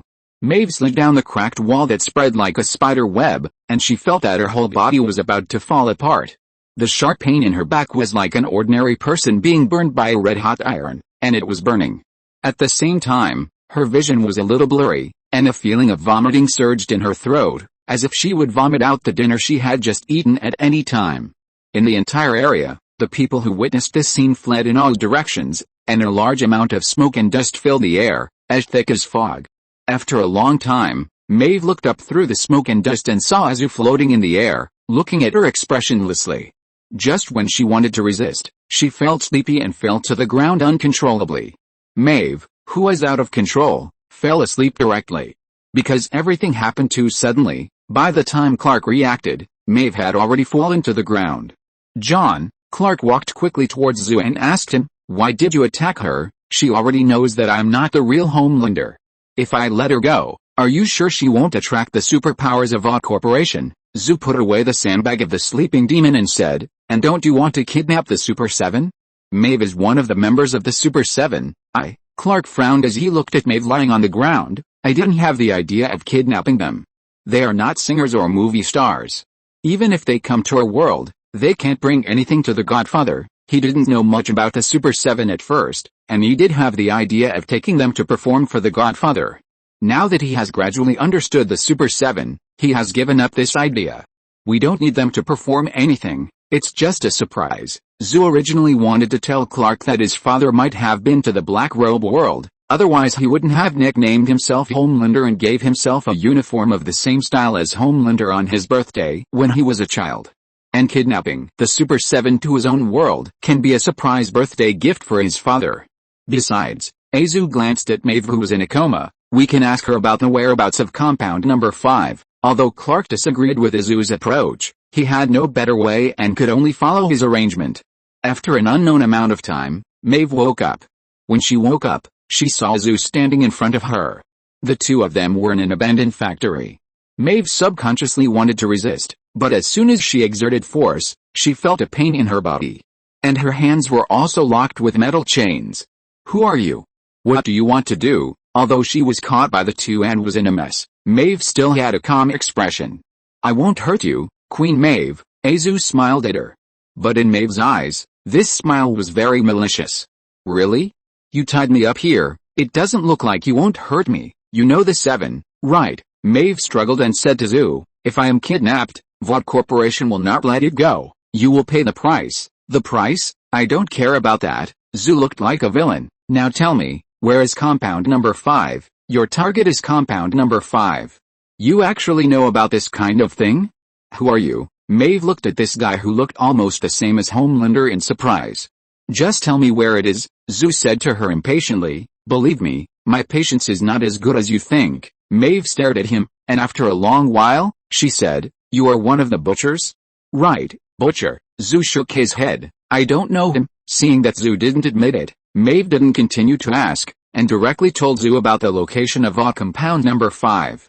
She knew very well that people are at the mercy of others. Instead of being tortured, it is better to tell the other party directly, so that you can feel more comfortable. She hadn't realized that she had to sell her life for Vought. Seeing that Zu was about to leave, Maeve suddenly said to him, "If you want to get compound number 5, the real Homelander will not give up." Maeve thought Zu was in the same team as the Butcher. The Butcher, originally named Billy Butcher, also known as the Green-Hooded Man, or I-Man, the mortal enemy of superhumans. Zu turned around and looked at him in surprise when he heard Maeve's words. Maeve, one of the 7 supermen in front of him, seemed to have some problems with Homelander. Shaking his head, Zu temporarily threw this idea out of his mind and turned away. Half an hour later, Zu changed into Homelander's uniform and entered the Vought building while Homelander was not there. Just as he walked to the floor where the 7 were, he saw a figure walking towards him. The locomotive greeted Zu with a cup of milk tea. "Hey, Homelander." "Hey, locomotive." Zu pretended to be calm and greeted the other party. "You should eat less." Azu pointed at the milk tea in the other person's hand. "It's not good for black people to work if they consume too much fat." "Locomotive, I have to consume more than 30,000 calories every day," Locomotive said to the other person. "This is necessary for me. I don't think I did anything wrong." Chapter 184. The 7 are kidnapped, and the people of Homeland are furious. "Sorry, seeing you always reminds me of those black people who like to eat like you," Azu complained. He walked forward. "The locomotive?" who was discriminated against by Zhu for no reason, turned his head unhappily and cursed in a low voice that only he could hear. Fuck. Zhu, who had super hearing, immediately heard the locomotive's curse. The bad memories before resurfaced, and the images of the locomotive and Whitney overlapped in his mind. Zhu, who was in a bad mood, didn't care that he was pretending to be a native of his country. He walked over and held the locomotive's head. There was a faint red light in his eyes, and he asked him with gritted teeth, "What did you say just now?" "Sorry, damn it, I didn't mean it." The milk tea in the locomotive's hand fell to the ground with a bang, and the splash milk tea was everywhere. The red light in Zhu's eyes became brighter. "Say it, I'm sorry." The locomotive swallowed his saliva and apologized to the other party with a trembling voice. Seeing the locomotive apologize, Zhu's mood suddenly improved a lot. Although it was a bit despicable to do so, Zhu felt guilty when he thought about doing such a thing under the identity of a native of this world. Thinking about the news a few days ago, it seemed that the train had hit a pedestrian on the roadside and turned him into blood foam, and the guilt in his heart disappeared without a trace.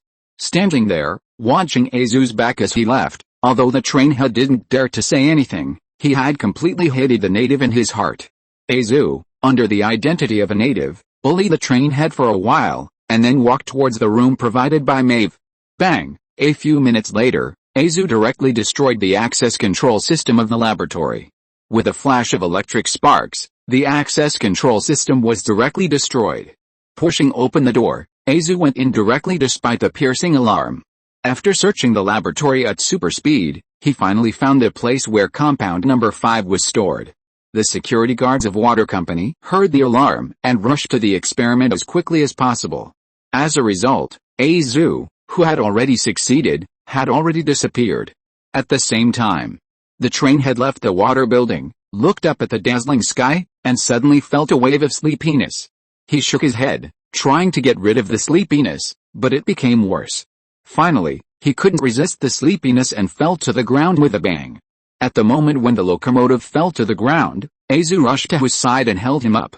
Not long after, the same thing happened to Starlight. Starlight left Water Company and was about to drive in the underground parking lot when she was suddenly hit by a wave of sleepiness.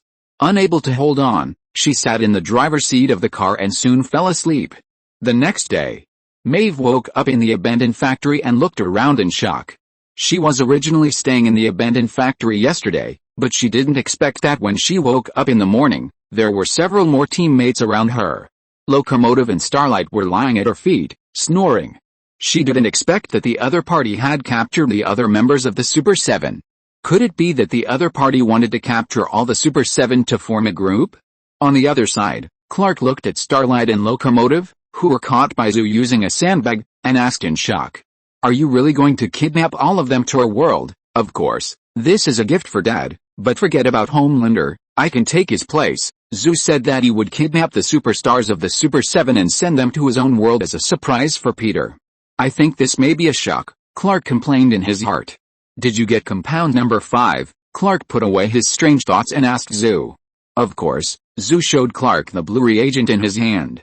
"This should be the highest research result of Water Company," Zhu said while staring at the reagent. "If it is given to Dad as a birthday gift, it should be valuable enough." Clark looked at Starlight, who fell into coma. He didn't expect that Starlight, who was helped by him once before, would be kidnapped by Zhu this time. "We can't hurt them, John," Clark said to Zhu, "although I agree with your invitation, we have to ensure their safety." At this time, Clark regretted that he said too much. If he hadn't said that he wanted to invite the Super 7 to perform for the Godfather, Zhu wouldn't have really wanted to kidnap them. Of course, Zhu glanced at Maeve and the other two. "I just want them to be a surprise for Dad." In the water building, the disappearance of Maeve, Engine, and Starlight finally caught the attention of the top management of Water. Coupled with the theft of compound number 5, everyone in the company realized that this was an attack on Water, and we must fight back. Homelander turned the pen in his hand and looked at Madeleine, who was speaking. Madeleine saw that Homelander seemed absent-minded, and looked at him with a frown. "John, you seem to be worried. Is there anything you want to share with me?" "No, I don't." Homelander shook his head. "We are all adults and we all have our own secrets. Madeleine, you just need to know that I love Vought as much as you do." "Of course I know, John, you have made $12.3 billion for us. Honey, I know you, and I know your love for Vought." Madeleine stroked Homelander's face like coaxing her own child, and comforted him softly. Believe me, this matter will be resolved. We will catch the guy who stole compound number 5, and we will find Maeve and Starlight. All you have to do is trust me and what company. Looking into Madeleine's eyes, Homelander shook his head. I know, but I want to be quiet now, of course, Madeleine said to him with a smile. After Madeleine left, the expression on Homelander's face kept changing. Finally, he gritted his teeth and threw the cup in his hand against the wall. With a crash, the glass was smashed to pieces. The other self in the other world not only robbed the fate that should belong to him, but now also tried to rob his 7-member team. If he had doubts about whether to kill the other self before, he was completely angry now.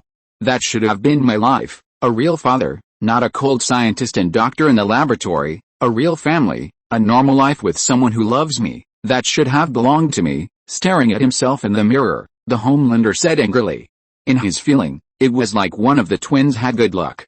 He belonged to the other one who was favored by bad luck. Now the guy who was favored by good luck not only took the father and normal life that he should have had, but also robbed his 7-member team. With a distorted face, he gritted his teeth and pushed the door open and walked out. Crime Analysis Department. Anyika was busy.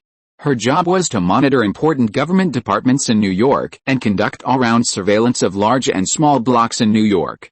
Although it was a boring job, she had to keep an eye on the screen.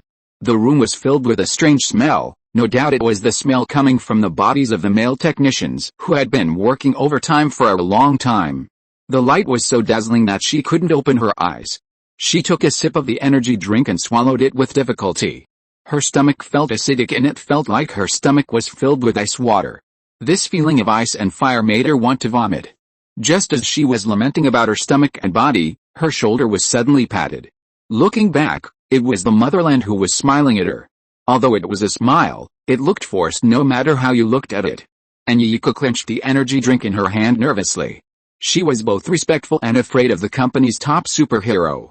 The other party's perfect and dangerous but fake smile always made her feel a chill. Hi, hello, Motherland, welcome, do you want a bottle of ghost energy? Anyika immediately realized that she had said the wrong thing, and her face turned red. Homelander didn't care about all this. He bent down and asked Anyika, have you found Maeve and the others? No, but all security personnel have been dispatched, and the chips in their arms seem to have been taken out. Homelander emanated a powerful aura. They have been missing for so long, why are you still not having any clues? That's because, I don't want to hear your bullshit excuses. Homelander looked at her dangerously. I'm going to find him myself, so tell me their final location. Anyika hesitated. How about I call Ms. Stillwell first? And then I'll? No, you'd better not do that. You're talking to me now, look into my eyes. Homelander held Anyika's shoulders. The false smile on his face disappeared, and he looked at her with oppressive eyes. Anyika swallowed. Should I end? What's your name? Anyika. Homelander. My name is Anyika. Homelander released his grip on Anyika's shoulders. Anyika. That's a good name. Anyika, look at me. I'm Homelander. I can do whatever the fuck I want, understand?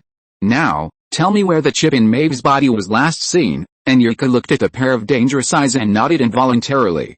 After coming out of the Criminal Analysis Department, Homelander immediately rushed to the place where Maeve was last seen. Flying around above the area, he soon found a suspicious place. With a bang, Azu fell from the sky, frowning and staring at the factory in front of him. Activating his ability of perspective eyes, he soon found the 3 people imprisoned inside. The last one may be late. Dear readers, go to bed early. Good night. Chapter 185. Azu, guess who is not invited? Xinguang opened her eyes and saw a strange environment. She covered her aching forehead, closed her eyes and recalled her previous memories. She felt like she had an extremely long dream. In her dream, she dreamed that she became the most popular star in the Super 7, with more fans than the Motherland. When she started live streaming, the Motherland would also change their faces and smile at her. Are you okay, Xinguang? Xinguang was recalling her beautiful dream when she heard a familiar voice. Maeve. Seeing Maeve next to her, Xinguang's face was full of astonishment.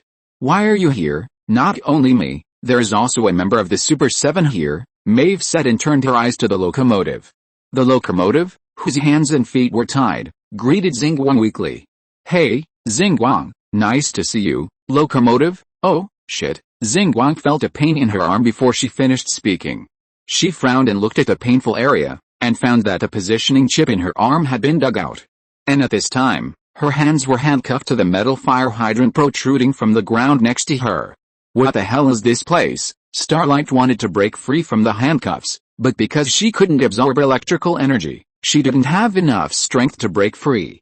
I don't know, an abandoned factory, someone wants to kidnap the Seven, Maeve said calmly. I believe there will be more members of the Seven coming. Deep Sea, Black, who? Starlight asked in shock. Who can do it? Isn't he afraid of the retaliation of Odd Company? Maybe he has the same ability as Homelander. Maeve thought of the scene when she fought with Zhu before. The opponent's ability is exactly the same as Homelander. Thermal vision, super speed, flight, super strength. Is he a copy of Homelander? Otherwise, how to explain that the two people look almost the same and have the same abilities? Starlight listened to Maeve's words and felt that the situation in front of her was getting worse. Another Homelander?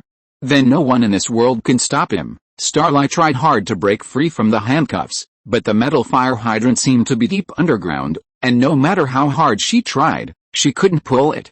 Maeve watched her movements, shook her head, and said to her, no, there is another person who can do it. As soon as she finished speaking, footsteps were heard outside.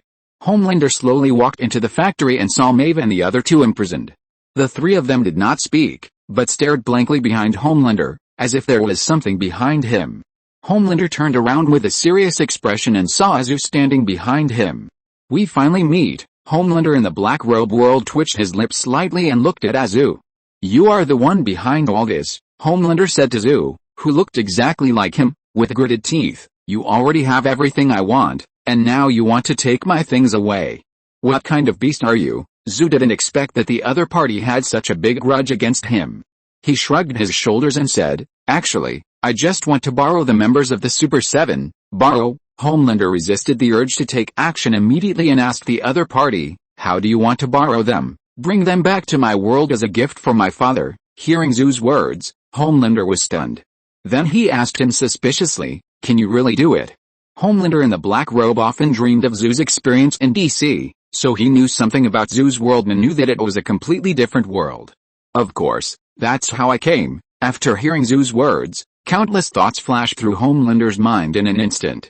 As a man-made man who spent his childhood in a laboratory, although his every move after adulthood shows a giant baby mentality, he has an extremely fanatical desire and pursuit for a family and missing love. Peter, who has always appeared in his dreams and supported him to survive in the laboratory, is also his important spiritual sustenance. Now that he heard that he could go to Peter's world, his heart suddenly became excited. You can take me in, right? At this time, Homelander had even prepared to give up his career and fans here and follow Azu to the farm. I want to see my father. Homelander's eyes were full of hope. Azu directly refused. No, he is not your father, he is mine. Azu did not expect that the Homelander in front of him would be eager to follow him to recognize his father. In addition to Clark, the current competitors on the farm are Star-Lord and Loki. If the Homelander of this world is brought to the farm now, isn't it inviting a wolf into the house? We are one. I am you and you are me. Homelander took a deep breath and said to him, it's just that our fates have encountered different results.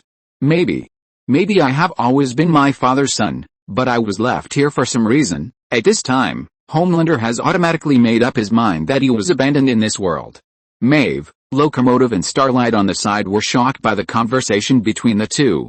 Is Homelander's father still alive? Starlight asked Maeve in a low voice. Maeve also seemed to have heard something incredible.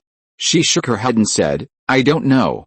The father they are talking about should be a mysterious guy, different from what we see in the media. What she actually cares more about is that the other party said that they would take the Super 7 to other worlds. Could it be a parallel universe? Maeve was suddenly moved to enter another universe to experience it. Ignoring the whispers of the three melanating people, Azu looked directly at Homelander. No, you are not, I am not you, and you are not me. We are from two worlds. Azu mercilessly exposed the other party's self-delusion. I want to bring the 7 to my world. Do you want to know who will be the one who is not to be brought? Azu said in a tone that deserved a beating. It's you.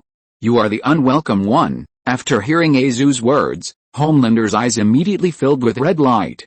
He was filled with anger, and was instantly broken by Azu's words, and his thermal vision was about to shoot at the other party. The two guys who were also used to starting with zero frames collided with each other with thermal vision. With a bang, Azu immediately flew backwards. The black-robed Homelander, who was hit by a laser in the chest, fell on the ground full of waste bricks, and smoke and dust rose instantly. Fuck, how is this possible? His voice was a little distorted, and it was the first time he was hurt. Shaking his head, he stood up and looked at Azu, who was also knocked away. You will never beat me, because I am stronger and smarter. The black-robed Homelander suppressed the fear in his heart, shouted angrily, and the laser in his eyes suddenly shut out. The red laser that tore through the air rushed to Azu in an instant. Azu activated his flying ability, lifted his feet off the ground, and flew into the air with a whoosh. The red laser cut a scrap car behind Azu in half, and then rushed towards the wall with the remaining momentum. Seeing Azu dodge the laser, the black-robed Homelander suddenly squatted down, then jumped with a bang. The ground under his feet fell apart, and the whole person flew into the sky like a rocket. The sonic boom attacked Azu's ears, and he only saw a pair of blurry shadows. The next second, Homelander rushed in front of him. Thousands of meters above the ground, Homelander with a face full of resentment approached Azu and punched him. The fist, like the roar of a cannon, hit Azu heavily. The air shock wave tore through the air and stirred up turbulence. Azu stretched out his fist to block, and was immediately thrown out uncontrollably. He spun awkwardly in the air for several rounds before stopping. Facing the Homelander rushing up, he immediately counterattacked, shooting lasers from his eyes to shut the opponent out. You are just a poor guy, cowardly and incompetent. You look like a high god, but actually you are a clown with nothing. Azu wiped the blood from the corner of his mouth and sneered at him. You long for love, but you never know how to love. You are too lazy to think of ways, and habitually use force to threaten others to love. With a swoosh, Azu flew to the black-robed Homelander and punched him. The black-robed Homelander caught Zu's fist and punched him back. Shut the hell up.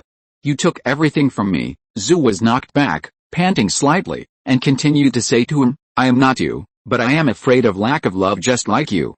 The difference between us is that I will be satisfied as long as I get my father's love, while you have been pursuing the recognition, attention and love of others all your life. But the fact is that no matter how much recognition or attention you get, it will not satisfy your desire. You will never get true love and will never be recognized. Zu said his true thoughts. Clark is right. I came to this world to reconcile with myself. I will no longer be afraid of losing love like you, nor will I be bound by the nightmare of the past. I saw you, but I will not be you, and you will never reconcile with yourself in that laboratory in your life. Zu roared, and hit Homelander with a bang. Hearing Zu's words, Homelander, whose mind was completely confused, instantly dropped to the lowest point. After being hit by Zu's punch, his ears roared and his eyes turned black in an instant. Azu rushed over, his right arm muscles bulging, gathering all his strength, aiming at the Homelander's head and punching him again. Homelander was knocked down from the air by a punch, hitting the ground, piercing through 2 layers of reinforced concrete, and was directly punched into the basement of the abandoned factory building, creating a big hole in the ground. Countless reinforced concrete, abandoned office desks and chairs, and water pipes were all twisted, cracked, and shattered by the aftermath, and finally fell on Homelander in the basement. Chapter 186 The Weeping Homelander. Because the shockwaves from the fight between the two men were so destructive that the entire floor was on the verge of collapse. Maeve's trio, who had been watching the fight, were shocked by the fight between the two men and opened their mouths wide. The black-robed Homelander, who fell to the ground, tried to turn over and began to fight back despite the pain in his body. However, because of the injury from the fall, his ears were buzzing. Although Zu was still in his infancy, he often practiced and fought with Clark under the guidance of Martian Manhunter. In addition, the black-robed Homelander was now emotionally unstable, which led to him gaining the upper hand and quickly suppressing the opponent. Zu caught the black-robed Homelander's body stiff after a fistfight, and his eyes immediately turned red and shot out a laser. With a bang, Homelander was rushed back by Zu's laser. It was not until he smashed through several walls that he stopped. Zu's action was not over yet. The moment he ended his laser eyes, he instantly came to Homelander lying in the ruins. Homelander, who was hit by a few more punches, could swear that he had never been hit so hard before, and the pain made him want to go crazy. He desperately blocked Zu's fist with his left arm, then freed his injured right hand and used all his strength to attack Zu's heart. With a bang, Zu hurriedly grabbed the fist of the motherland. At this time, the two were entangled fiercely, and everything around them was destroyed under their attacks. "You damn beast! You took everything from me." The motherland's eyes glowed red and roared. "No. You are the beast. You are just a humble, cowardly waster who dare not face himself," Zhu shouted angrily, and hit the motherland's chin hard with a knee, hitting the red light in his eyes and stiffening. At the same time, all the strength of his body was concentrated on his arm, and he punched hard. With a bang, the motherland flew out like a baseball, and the whole person instantly crashed through the entire abandoned factory, and then smashed an abandoned car outside the factory, plowed a deep gully on the ground, and rolled into another factory area. Zhu stepped on the debris and came to the Homelander, who was lying on the ground and motionless. This time he did not continue to attack, but looked at the other party who was in a mess and gasping for breath. The Homelander's face was covered with bruises and purples, and his handsome slicked-back hairstyle became messy at this moment. His body was covered with dust and he was no longer as handsome as before. Especially his right hand, which was held unnaturally, and it seemed that he had suffered a serious injury. "You are just a child with overgrown hair, but you pretend to be a god," Zhu said to the Homelander who was gasping for breath. The black-robed Homelander felt a little dizzy. Confusion, fear, self-doubt, trust and betrayal, a lot of complicated emotions entangled in his mind, like a mess. But he quickly suppressed this emotion and released his anger towards Zhu. "Shut the fuck up, you'll never know what I've been through." Homelander gnashed his teeth and looked at Zhu. "You've never been through what I've been through. You're just a damned guy who knows nothing." Zhu shook his head and walked towards him step by step. "Although I haven't experienced your life, I know you. You've always been a monster. You've never known what love is. The love you crave and desire is all fake. Everyone around you loves you because they're afraid of you, so you'll always be alone, forever. You'll never get what you want." Being mocked by Zhu, Homelander was furious. "I'm the greatest superhero in the world. I can do whatever I want, and there's nothing I can't get." Before he finished speaking, his adrenaline surged, temporarily suppressing the severe pain in his body, and immediately activated super speed, moved to Zhu's right side, raised his fist, and hit Zhu with a bang. Zhu blocked the opponent's attack and punched him at the same time. The injured Homelander's body reacted extremely slowly, and he couldn't dodge in time, and was hit hard by the punch. The power burst out instantly, and Homelander felt as if his face was hit by a truck. With a loud bang, Homelander's head smashed into the stone wall. The wall cracked and a big hole was knocked out by his head, and the broken stones burst out like explosives. Homelander's golden hair was now broken a lot, shaking in the wind like a dog's bite. His face was covered with stone debris, his eye sockets turned black and blue, and he looked miserable. "No, you are just a complete failure, a failure with a broken heart." Zhu grabbed the collar of his battlesuit and punched him in the chin. Although Homelander subconsciously stretched out his arm to block, he was still hit and flew out. After crashing through the factory building, he suddenly hit a big tree. The big tree broke in the middle, making a crack sound. After knocking down the black-robed Homelander again, Zhu walked towards him panting. At this time, Clark, who was helping the Godfather buy local specialties, rushed to the abandoned factory. As soon as he entered the factory, he saw Homelander being beaten up by Zhu. At the same time, there were bursts of sirens in the distance. After hearing the sirens, Zhu immediately looked towards Clark. Was Clark, the idiot, being followed by the police or the water company? Zhu immediately thought of whether Clark had brought the police. Just when Zhu's attention was distracted by Clark, Homelander, who was beaten to the ground and gasping for breath, endured the pain all over his body and flew up suddenly. Boom! Homelander took off with his feet inwards, crashed through the roof of the factory and flew into the sky. Seeing Homelander flying away directly, Zhu did not continue to chase him. After fighting for so long, he was already very tired. He took a deep breath and looked up at the direction where the other party flew away. "Is that Homelander?" Clark came over and asked him with some doubt. "Yes, a pure Homelander. If it weren't for your sudden appearance, he wouldn't be able to escape," Zhu said to Clark unhappily. But seeing Homelander running away, Zhu didn't care. He didn't intend to do anything to him. If the black-robed Homelander died, he was still worried that he would not be able to see the situation in this world. If he could not open the world in the secret house at that time, it would be a loss. Clark listened to the sirens outside, frowned and said to Zhu, "We have to leave here, otherwise the police will be here soon." Zhu looked at Maeve and the other two who were already petrified and nodded. On the other side, the black-robed Homelander who escaped from the abandoned factory fell to the ground with a bang. He was seriously injured and almost fell to the ground because of an instability when he landed. Staggering, he stroked his painful chest and walked quickly into the room. This private house on the outskirts of the city was one of the residences arranged for him by a water company. He rarely came here on weekdays. After being beaten up by Azu, he was mentally collapsed. The place he thought of to hide from the other party was this house in front of him. Covering his chest and coughing, Homelander threw himself on the sofa and gasped. He had never been beaten so badly before, and at this moment, his heart was completely filled with fear and helplessness. He stared at the ceiling with lifeless eyes, and tears gradually overflowed from his eyes. What's wrong? Why is our little tough guy crying? Hearing the sudden sound, Homelander suddenly turned his eyes to the direction of the sound. It turned out that the sound came from the mirror.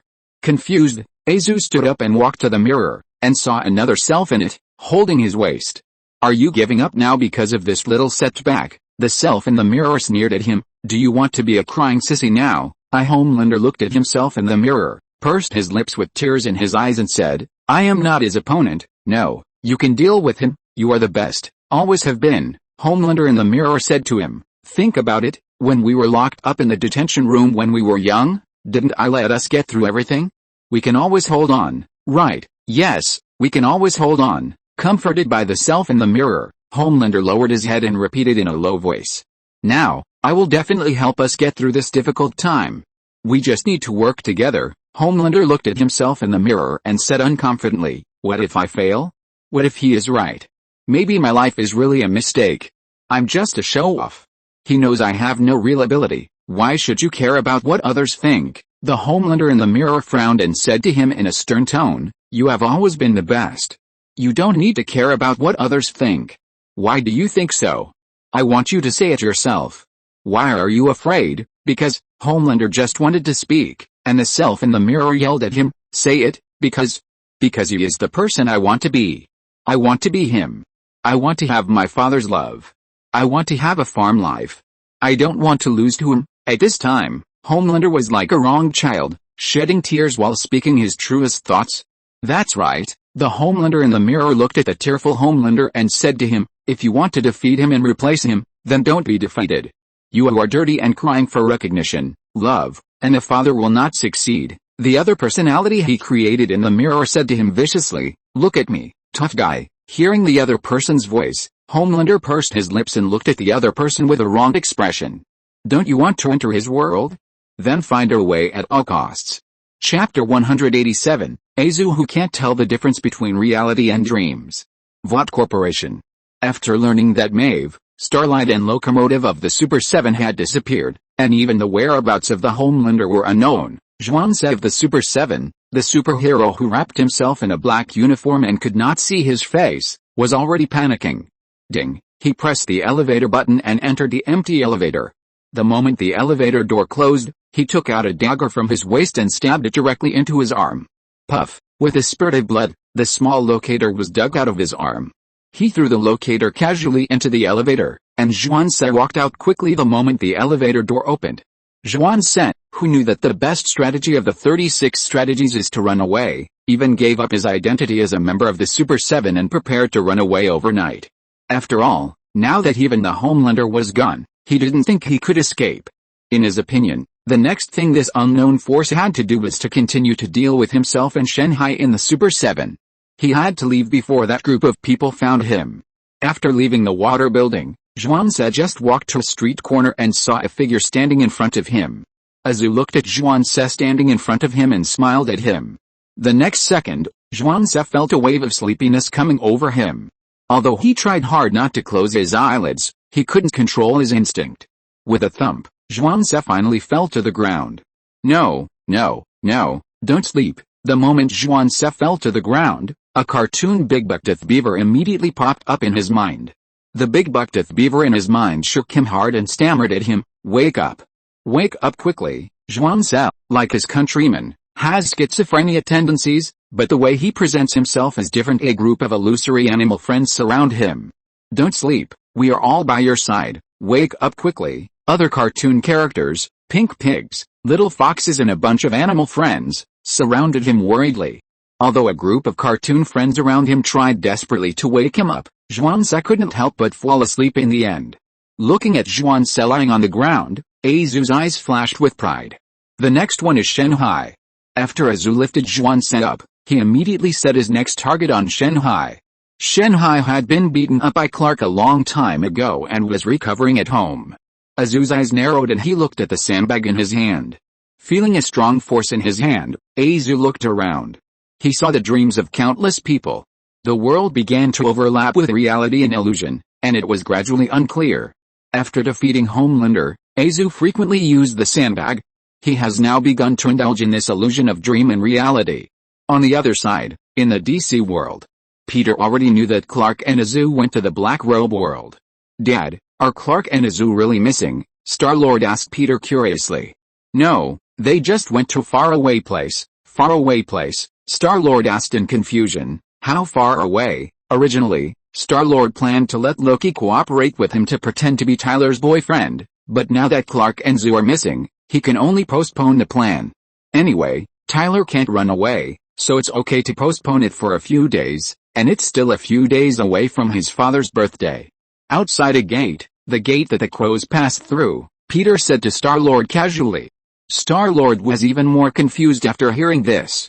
"What does the gate that the crows pass through mean? You should study hard, Star-Lord." Without waiting for Peter to speak, Loki walked downstairs and said to Star-Lord, "The gate that Daddy said the crows pass through is the gate of horns and ivory." Loki showed off to Star-Lord. In ancient Greek, horns are similar to the spelling of realization, and ivory is similar to deception. Therefore, there is a figurative metaphor of illusion and real dreams in the Odyssey. The dream that passes through the ivory gate is full of deception and is therefore illusory, while the dream that passes through the horn gate is a real dream. Dad means that Clark and John pass through the real and illusory dreams. Peter listened to Loki's show-off and looked at him seriously. "Who told you to go downstairs, Loki?" Because of Loki's conspiracy with Clark and Azu, Peter did not put Loki in the World Tree for punishment, but still grounded him for 3 days. Unexpectedly, this kid went downstairs in less than a day. "Sorry, Dad, I'm worried about Clark and John." Loki said that he went downstairs because he was worried about the safety of his 2 brothers. "I want to know if you have any ideas, Dad. I mean, go to the world where Clark and Azu stowed away." Peter naturally didn't believe that the relationship between this kid and Azu would be so harmonious. He shook his head and said to Loki, "No, I can't do it." Although the most powerful ruby among the 3 artifacts is in his hand now, the most powerful ability of the ruby is to affect reality, turn dreams into reality, and even reorganize reality. If we compare it to the Infinity Stones, the ruby is the Reality Stone and the Mind Stone. And the sandbag is the Reality Stone plus the Space Stone. Unless Azu and Clark use sandbags to teleport me there, even if I have the ruby, I can't enter that world. Peter paused and said to the 2, "In addition, sandbags are not something that ordinary people can use. They will make people indulge in endless dreams and make it difficult for them to distinguish between reality and dreams." Star-Lord heard this and became worried about the 2. "Dad, do you mean Clark and John might be affected by the sandbags?" "I don't know." Peter looked at the setting sun outside the window and said, "Without a strong spirit, the so-called artifact can only become a burden." He began to worry about Clark and Azu. Although these 2 naughty kids can basically walk sideways in most worlds, there is no guarantee that something unexpected will happen. The Black Robe world. Clark, who was worried about by Peter, was staring blankly at the 2 members of the Super 7 who suddenly appeared in front of him, Shenhei and Azu. Shenhei had also been killed by Azu without knowing it. Now the 2 are still asleep. "Are you sure this is really okay?" Clark asked him doubtfully.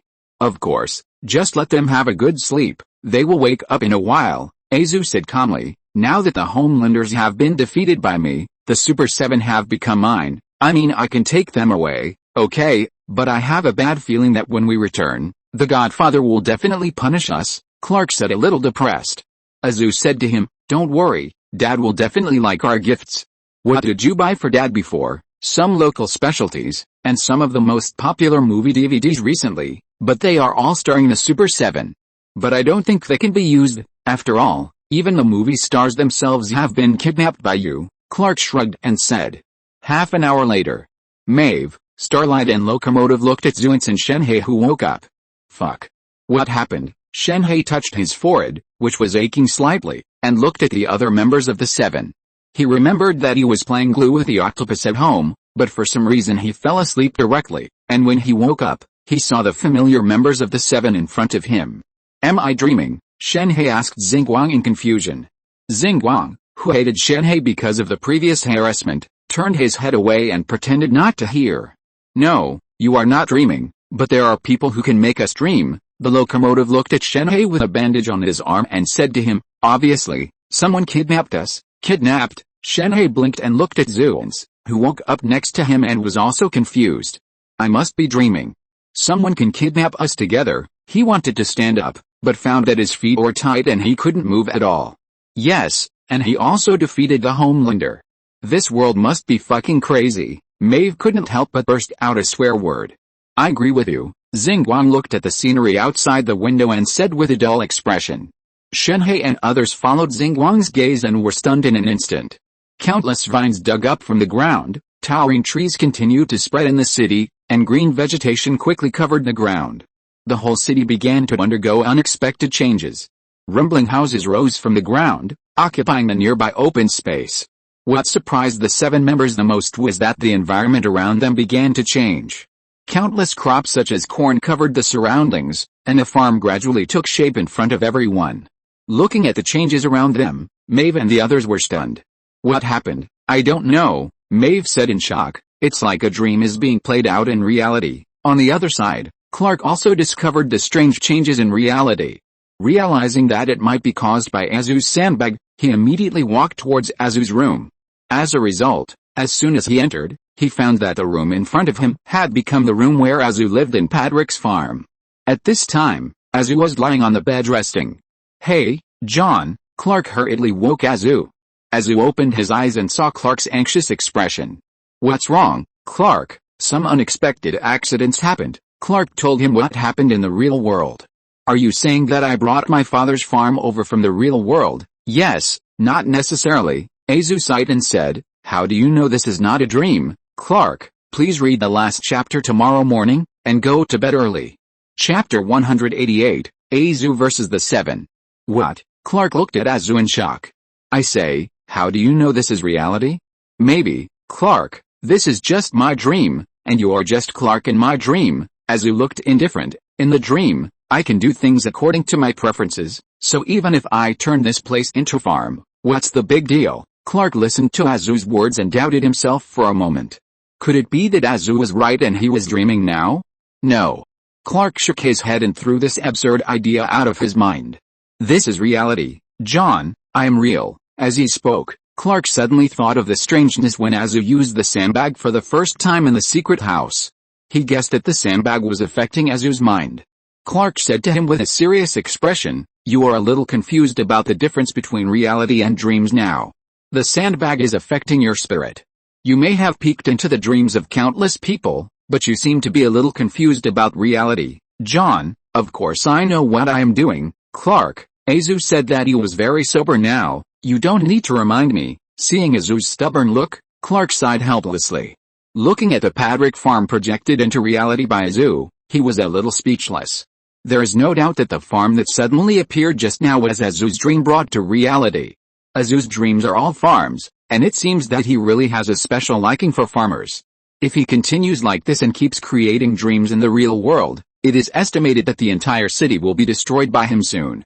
But if he uses force, I am afraid he is not Azu's opponent. After all, he has been holding a sandbag in his hand. After a cough, Clark turned his thoughts to the present and said to Azu, okay, John, now you have compound number 5 and the entire Super 7, can we go back? You mean we go back to the farm? Yes, maybe we have to wait for a while, at least until I finish this dream. Azu still thought he was dreaming. I said, you are not dreaming. Clark was almost broken.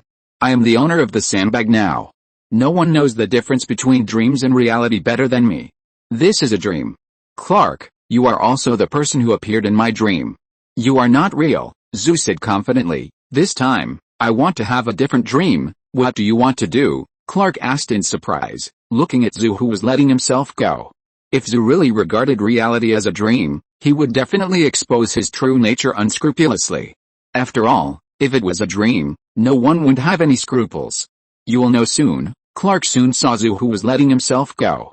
Zhu used sandbags to create statues of Peter in front of various buildings in New York and buildings such as the White House, the Capitol, and the Water Building. Inside the Vought building, Ashley looked at the statue of Peter that suddenly appeared, and asked the assistant next to her in shock, "What the hell happened? How did the statue of Mr. Frederick Vought turn into this guy?" Frederick Vought, founder of Vought Corporation. Does anyone know who this is? The assistants all looked confused. "I think I'm going crazy." Ashley became more and more irritable as she spoke, and she grabbed a strand of hair from her head with a puff. When she is nervous or in a bad mood, she will use this method to relieve stress. Now the disappearance of the Super 7 has not been solved, and this kind of thing has happened inexplicably. At Gottingen University, the only university in the United States for young superheroes operated by Vought International, the students at the school gate looked at the statue at the gate from Homelander to Peter, and they all looked stunned. Did this superpower come from nowhere? Not only the statue, as he began to expand the farm step by step, and seemed to want to expand the farm to the whole of New York. Now he is not only a farmer, but also wants to be the largest farmer in the world. What is this? Not only is he engaging in a cult of personality, but he is also going to take down the next largest farm? Clark, who learned about the situation, felt that Azu is now even more of a villain than Homelander. Is this Azu after letting himself go? Homelander before did not do such a thing. The Godfather had said before that he was not a god, and Azu said I understand, but he secretly erected a statue for Peter in his dream. Well, although Azu is a little confused now and can't distinguish between reality and dreams, this is definitely what he wants to do. If he doesn't stop it, Azu may make the world a mess. Clark took a deep breath and felt a little tired. He thought that Azu had reached a reconciliation with him and defeated Homelander, and everything would go smoothly. He didn't expect that Azu would be so wild after releasing the shackles. Clark wanted to grab the sandbag, but he thought that the probability of success in grabbing it by himself was a bit low. Clark, who turned his head, quickly thought of other ideas. Although he is not a match for Azu, who has a sandbag now, he can call for help, and there is one ready now. Clark thought of the 7 people who were imprisoned by Azu. Late at night, Maeve and others who were tied up fell into deep sleep. Because Azu had been using sandbags to control the 7 people, the 7 people who were sometimes asleep and sometimes awake could not break free from his control and escape. Clark sneaked into the room where the 7 people were in prison while Azu was not paying attention. Looking at the 7 people who were in deep sleep, Clark broke the metal chains on them, then carried one of them and left the scene at super speed. He repeated this several times and rescued all the 7 people. The next day, early in the morning, Maeve woke up slowly. Looking at the unfamiliar environment around her, she stroked her forehead, which was aching slightly. Was she still dreaming? Being controlled by Azu with sandbags, she could not distinguish between reality and dreams at this time. Are you awake? Just as she was confused, a voice came from the side. Maeve looked up and found Clark standing behind her. Standing up from the sofa, Maeve looked at him vigilantly. It's you? She knew Clark was a guy in the same group as Azu. What do you want to do? Don't worry, you're safe now, Clark said to her. You and your teammates are safe. Maeve looked around hesitantly and found that Starlight, Locomotive and others were all lying on the sofas and beds around. Where is this hotel? Did you do it? Yes. Why did you save us? Aren't you and that Homelander in the same group? Maeve still stared at Clark suspiciously. Actually, I'm his brother. Clark said that he was Azu's brother. John doesn't want to hurt you, he just wants to invite you to meet the Godfather. Maeve pinched her waist and felt that Clark and Azu's brain circuits were simply strange. Who is the Godfather? Why do we want to meet him? Probably because you are the hottest stars in the world. Clark apologized to the other party. Sorry, we don't want to hurt you. This is the first time I've heard a kidnapper say that he didn't mean it. Maeve resisted the urge to take action and said coldly. As the two talked, the other 7 people woke up one after another. The confused crowd became even more confused after listening to Clark's story of the two's origins. You mean, you are from another world? The Locomotive looked at Clark in shock. Clark nodded and said, yes, I need your help to get the sandbags for me so that I can wake John up. Why should we trust you? Maeve, who was standing by the window, lit a cigarette and asked Clark while exhaling a puff of smoke. After all, you are brothers. I believe him. Starlight took a deep breath nervously and stood up to the 7 members. Because of Clark's help in the bathroom before, Starlight had a good impression of him. I agree with Starlight's opinion. I will make the bastard who dared to kidnap me pay the price. The locomotive also stood on the same front with Starlight. Soon the 7 members reached a consensus. Deep Sea's opinion was ignored, helped Clark take back the sandbags, and beat up Azu who kidnapped them. After the group discussed it, they left the hotel. The hotel Clark found was close to Goddican University. When everyone came out, they saw the statue of Peter standing at the school gate. Who the hell is this? Deep looked at the statue of Peter in shock. It's the Godfather, John's father, Clark said helplessly. Sorry, he's a little out of his mind right now. He built a statue for his father. The locomotive spit out curse words. Is your father a fucking god? As soon as the voice fell, there was a bang and a sound of air explosion.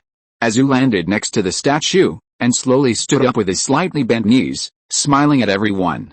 In the eyes of the 7 members, this smile was even more creepy than the original Homelander. John, Clark said and walked towards Azu. Azu shook his finger to stop Clark from approaching. Stop. Aren't we brothers? Clark, you actually betrayed me and got together with these people. This is not betrayal. John, you are now affected by the sandbag and can't distinguish between reality and dreams. I can't let you use the sandbag anymore, otherwise we can't go back. Azu puffed up his cheeks and spit out the air in his mouth. So you are coveting the sandbag? Clark, I always thought you were not that kind of person. You really disappoint me. As soon as Azu finished speaking, Maeve's roar came. Maeve, who had a hot temper, rushed directly towards Azu without waiting for Clark to finish the negotiation. Azu's eyes instantly shot out hot vision and bounced the other party away. After seeing Maeve take action, the other Super 7 had to join the battlefield. The locomotive started super speed and rushed to Azu in an instant, showing a big elbow and trying to elbow him. As a result, the next second, he was directly knocked out by Azu, who was faster, and fell to the ground with a bang. Sorry, I fell asleep. No, sorry, the title is wrong. Chapter 189, Public Enemy. Azu was pressed down. Starlight's eyes flashed orange-yellow, and she opened her hands and began to absorb the electricity from the street lamp next to her. Her ability is to absorb enough electricity and convert the accumulated energy into strong light waves and emit them. Boom! After absorbing the electricity, Starlight threw a bomb that was powerful enough to blow up a floor of a building at Zu. After noticing the flash, Zu glanced at Starlight, slightly turned sideways and easily dodged it. Starlight's attack missed and hit the hard ground. The hard concrete floor was like being hit by a beam of thunder, making a deafening sound. After the beam and smoke dissipated, a big pit appeared on the ground. The next moment, Zu appeared in front of Starlight and hit Starlight's lower abdomen with a fist that ordinary people could not see. With a thump, Starlight's whole body immediately bent like a shrimp, fell to the ground and groaned in pain. Seeing that Zu had dealt with Maeve, Locomotive and Starlight in a few moves, Clark no longer held back and rushed towards Zu. Taking advantage of the opportunity when Zu was surrounded by others, Clark punched him hard in the neck. Zu staggered. But he immediately stabilized his body, and while shooting thermal vision at Clark, he flew into the sky with a boom. Taking advantage of Clark's weakness of not being able to fly, Zu used his mobility to deal with Clark and others, and kept shooting lasers down in the sky like a fighter. Damn! Is this really someone we can deal with? Why aren't the people from the motherland here? The Locomotive cursed, and soon he saw the lasers shot out of Zu's eyes, sweeping towards him. Seeing that the Locomotive was about to be cut by Zu's laser, Clark roared and jumped towards Zu in the air. Bang! Zu and Clark punched each other in the air. The fists of the two people collided, making an explosive air vibration. With the explosion of this force, Zu was blown back, and Clark was also pushed to the ground by the recoil. After stabilizing himself in the air, Zu slowly landed on the ground, looking at Clark who was standing upright. Clark, why do you always go against me? Even in dreams? No. Zu, I never thought of going against you. You are a little confused now. This is reality, and I am helping you. Zu snorted coldly. Whether it is a dream or not, I know better than you. You can't stop me. After that, he instantly came in front of Clark and punched him. The air turned into a hurricane, constantly surging in all directions, as if trying to escape from the battlefield. The aftermath of the battle between the two alone had destroyed the trees and buildings on the battlefield, and the broken stones were splashed everywhere. I'm faster than you, Clark. Zu's movements were faster than his voice. Before he finished speaking, he punched Clark and sent him flying backwards. All obstacles on the road were smashed to pieces, whether it was a wall or a trash can on the roadside. The rumbling sound shook everyone's eardrums like an earthquake. I'm stronger than you, Zhu once again caught up with Clark and continued to beat him. Buzz! At this time, with a wave of air, the locomotive rushed up at super speed, hugged Zhu's back, and knocked him against the wall next to him. Zhu gritted his teeth and moved at high speed. Before he hit the wall, he stomped his feet on the ground and stood up instantly. The locomotive, which was moving at high speed, also stopped suddenly under this force, but due to inertia, one of his arms was directly broken, and he fell to the ground with a bang. Shit, the locomotive lying on the ground cursed angrily. You damn black man, tell me. How dare you? Zhu puffed his cheeks and roared at the locomotive, and at the same time, his eyes shot towards the locomotive with a hot look. Clark reacted and rushed to the locomotive and pushed him away. The fight between the Seven and Zhu soon attracted the attention of Gotican Superpower School. The students with superpowers watched their idols, the Seven, being suppressed by Zhu, and all entered a sluggish state. Is this Homelander? When did Homelander and the Super Seven fight? And why was that young man able to fight Homelander on equal terms? At the same time, the real Homelander also saw the scene at the gate of Gotican School on the live TV broadcast at home. Seeing Zhu fighting with Clark and the Super Seven, he immediately realized that this might be a good opportunity. Although he didn't know why Clark turned against Zhu, now was the best chance to defeat Zhu. If he could defeat him, he would not only be able to stop him from taking the Super Seven away, but also a good opportunity to perform in front of the public, and maybe he could learn the secret of entering another world from him. He had always been eager to replace Zhu, and a trace of solemnity flashed in his eyes. Turning his eyes away from the TV screen, the black-robed Homelander walked out of the door and flew into the sky with a boom. On the other side, when Clark and Zhu were shooting at each other, Queen Maeve suddenly rushed behind Zhu from behind and angrily kicked Zhu in the crotch with all her strength. Feeling a chill under his crotch, Zhu immediately stopped his gaze and dodged to the side. He turned back and glared at Queen Maeve. However, at this moment, another light bomb from Starlight exploded on his side, blowing him away. In the process, Clark saw the opportunity and punched Zhu in the face again. With a bang, Zhu's body crushed the concrete ground and flew backwards dozens of meters. Facing the siege of Clark and the Super Seven, Zhu gradually fell into disadvantage. In the dust, Zhu stood up with red eyes and looked at Clark with a ferocious expression. Enough. You bastards, Zhu roared, and the ground under his feet exploded instantly, rushing towards Clark with all his strength. He concentrated all his strength in his fist and hit him hard. With a bang, Clark did not expect that Zhu could burst out at such a speed, and was knocked away by this punch. I will not allow anyone to destroy my dream, not even you, Clark. Zhu breathed a little and looked at Clark, who was knocked away by him. And you have joined forces with these outsiders, which is even more unforgivable. Zhu moved in front of Clark at lightning speed, but before he could attack Clark, he was forced back by a laser eye. In the eyes of everyone's astonishment, the genuine Homelander, wearing a classic uniform, slowly descended from the sky. Seeing Homelander descending from the sky, the college students hiding in various corners cheered. They didn't know that Homelander had already been beaten by Zhu before, and the college students were full of confidence in Zhu. Zhu was surprised to see the appearance of the black-robed Homelander. He thought that the other party was hiding and would never dare to appear again. Very good.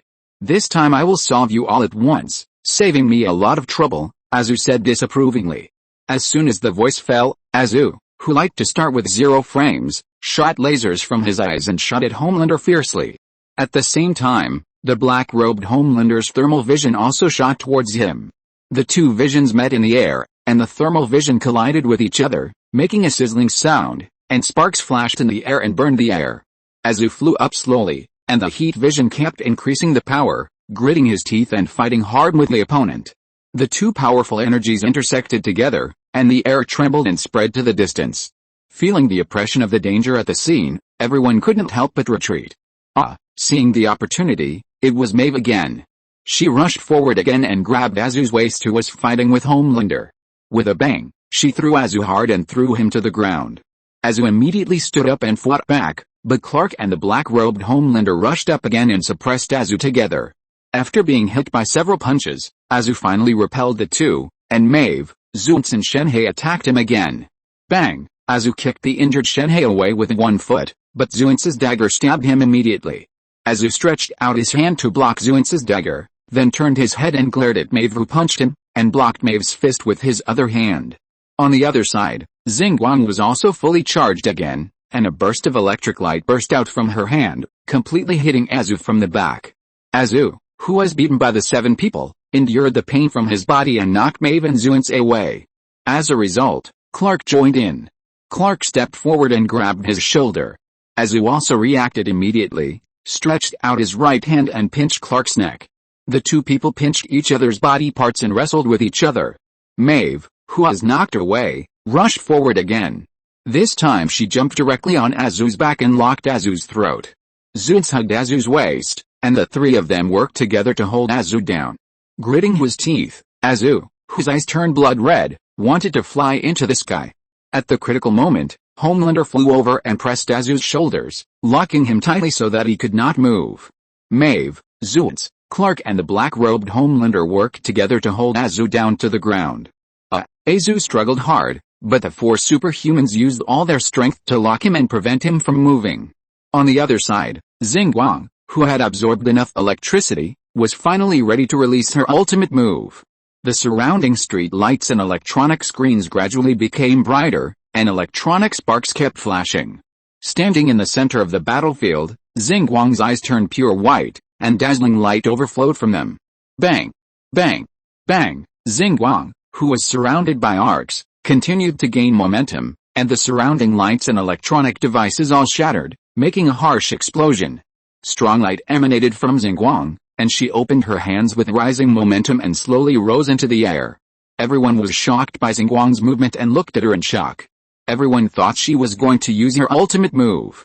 Azu also struggled desperately, but was always held firmly by the 4 people and could not move at all. Xingguang, who was like a god and could not be looked at directly, aimed his eyes at Azu. Boom! The next second, a powerful energy body was released from her body, directly impacting the held Azu. With the explosion of air, Azu and the 4 superhumans on him were all blasted out. Plop! After accumulating strength and releasing the ultimate move, Xingguang fell directly from the air and hit the ground. Her previous momentum completely disappeared without a trace, and she fell to the ground with a muffled groan. It takes a few minutes to charge and 1 second to use. That's what she said. Azu, who was hit head-on, was shocked and took a step back and fell to the ground. Although he was not injured, his body was temporarily paralyzed by the electric current. The sandbag he carried also fell out under the impact of this strong current. Before he could recover, Clark rushed over and tried to grab the sandbag. Because Azu's body was paralyzed, he could not move at this time, so Clark held the sandbag in his hand. The moment he covered the sandbag, Clark felt a strong force flowing into his palm. The boundary between dream and reality seemed to become less blurred in his hand. He seemed to have seen the dreams of everyone in the city. Bang! Before Clark could release the power of the sandbag, Zu broke free from his paralysis, moved over and snatched the sandbag. Plop! The moment he held the sandbag, Zu released the power of sleep on Clark without any hesitation. Clark's eyes went dark, and he fell to the ground and fell asleep. If you're listening to this novel on a channel other than Fanfic World, it means they downloaded and uploaded it without effort. We cordially invite you to visit our channel, Mundo Fanfic Novelis. There you'll find the original version of this story and you can explore many other novels of various genres. We're waiting for you to immerse yourself in a world of incredible novels. Chapter 190 Peter and Azu's Different Battle. Seeing that Zu regained control of the sandbag and made Clark fall asleep, everyone fell into despair. Maeve and the others had experienced the power of this thing. Previously, they could use strong attacks to prevent Zu from using the sandbag, but now that he held the sandbag in his hand, they had no chance. Fuck. This time it's all over, the locomotive panted violently and cursed in despair. Maeve panted slightly, looking at Xingguang who was lying on the ground groaning, gritted her teeth and prepared to rush forward. Zu, holding the sandbag, shot a laser from his eyes, forcing Maeve back. You almost succeeded, but unfortunately, I am the final winner. Zu looked at the 7 members proudly. Here, no one can stop me, really? John. Soon he heard a familiar voice behind him. Hearing this voice, Zu's body immediately froze and did not move. The pride on his face quickly disappeared and turned into panic. Maeve, Homelander in black robe, Trainhead and others watched a dazzling light appear in the air. The light and shadow in the void continued to grow larger and larger, making it difficult for everyone to open their eyes. When the dazzling light disappeared, Peter appeared in front of everyone. Maeve was dumbfounded by the powerful aura emanating from Peter.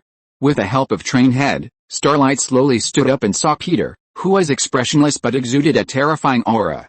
Who is this? The 7 people present and the students of Gotican University had the same question in their hearts. On the other side, Ashley in the water building looked at Peter, who appeared on the TV screen, and widened her eyes in shock. Wait, she suddenly found that Peter's face was familiar. Thinking carefully, she found that this was not the statue downstairs of the water company that suddenly appeared. What is this? The statue has resurrected? Or is there really a god in this world? Ashley held the folder and asked other employees, do you know who he is? No, I don't know. Then go check. Ashley glared at her subordinates unhappily. I don't want you to answer that you don't know every time I ask a question. I guess I will go crazy. She grabbed her hair. Why don't you go quickly? After her subordinates left in a hurry, Ashley continued to look at the TV screen. She was now full of curiosity about the prototype of the statue that suddenly appeared. Peter stood at the door of Gotican University, looking at the mess on the ground and Clark, who fell to the ground and fell asleep, frowning. He was feeling the power of the ruby among the 3 artifacts in the DC world before, to see if he could find the traces of Azu and Clark. Unexpectedly, he suddenly felt a force pulling him, and a familiar breath entered his body. Peter immediately realized that someone was using the power of the sandbag to summon him. With a ruby, he could easily find its location based on this energy in different dimensions. Looking at Clark lying on the ground and sleeping, Peter judged that Clark touched the sandbag and teleported himself here. Although there was an accident in the process, he successfully arrived here without any danger because he had the ruby. Seeing Peter appear, the black-robed Homelander's heart jumped. He didn't expect that Peter would appear so suddenly, so he was a little panicked at this time. What should I do? Should I go up and say hello? But how should I say it? Should I just say that I am Azu of this world? Or express my longing for the other party? What if the other party doesn't accept me? Homeland was sluggish for a moment, and his heart was in a mess. At this time, Azu was more panicked than Homelander. Although he was now affected by the sandbag, his respect and awe for Peter were still engraved in his bones. Dad, Azu held the sandbag, turned around, and looked at him stutteringly. He wanted to ask why Peter appeared here, but soon thought of Clark just now, and touched the sandbag for a moment. It must be Clark who did it. Azu instantly locked the culprit. Maeve and Starlight and others next to him were stunned when they heard Azu calling Peter Dad. Several people looked at Peter's appearance and looked at each other. How come this father looks about the same age as his son? I was just out for a day, John, and you made such a big fuss. Peter looked at him unkindly. If I don't come again, will you never go back? He now has a full understanding of the ability of Azu and Clark, the 2 naughty kids, to cause trouble. If he didn't pay attention, they would cause such a big trouble in the Black Robe world and turn the world upside down. Looking at the mess on the ground and the bruised and swollen 7-man group, he could probably guess that it must be Azu who was fighting the Super 7. While thinking, he glanced at the statue next to him.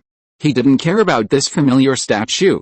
But just as he was about to continue talking, he immediately realized that something was wrong. This statue seems to be himself.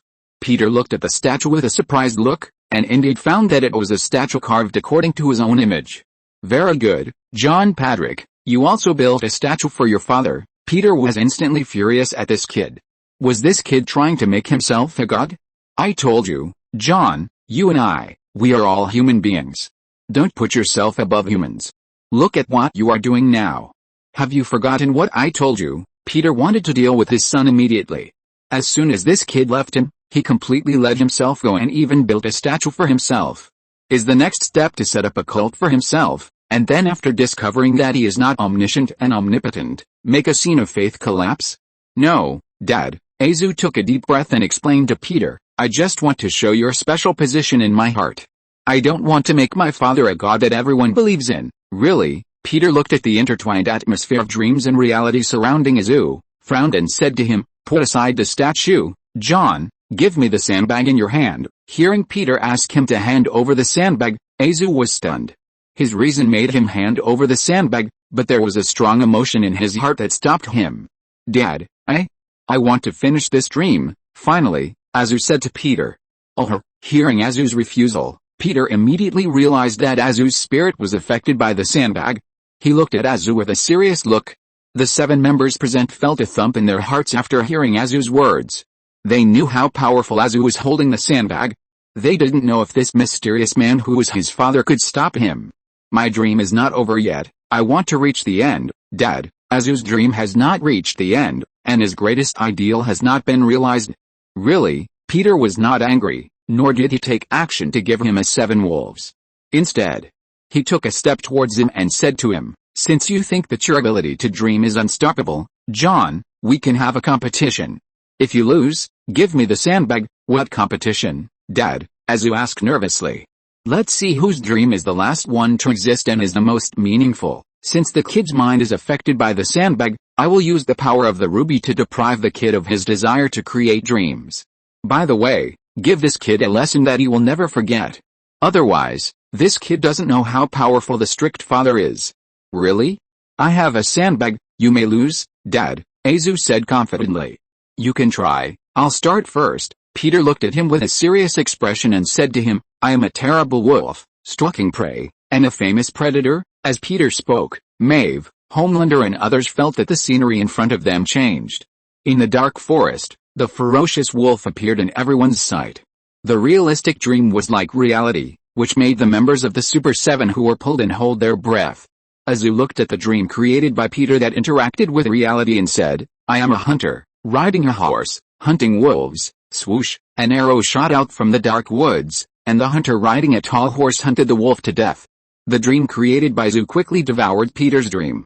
Peter continued, "I am a venomous snake, and the sharp teeth of the venomous snake will kill the horse." The scene in front of the 7 people suddenly changed, and the venomous snake that suddenly jumped out bit the horse and the hunter to death. Seeing that his dream dissipated because of the death of the horse and the hunter, Azu said unconvincedly, "I am the world, supporting space and nourishing life." As Azu spoke, the world in front of the 7 members suddenly became infinitely vast. The grassland was boundless and vast, the dream of the world was infinitely vast, and the entire earth appeared in front of everyone.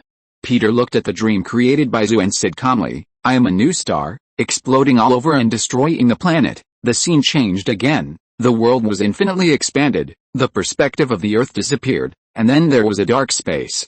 Maeve and others found themselves standing in the vast universe, with dazzling light shooting out, and the dust from the Big Bang attacked everyone. Seeing that his dream was destroyed by his father again, Azu panicked. He swallowed his saliva and quickly used the sandbag in his imagination to continue creating dreams. But he found that no matter how he used the sandbag or how he continued to expand his imagination in his mind, he could not successfully swallow or cover his father's dream. The sandbag seemed to have lost its effect in his hand. Chapter 191 There is always a cunning son who wants to harm me. Azu held the sandbag, no matter how hard he tried, he couldn't create a dream that covered Peter, and sweat dripped down his forehead. The 7 people who were pulled into the dream beside him stared at everything in front of them in amazement.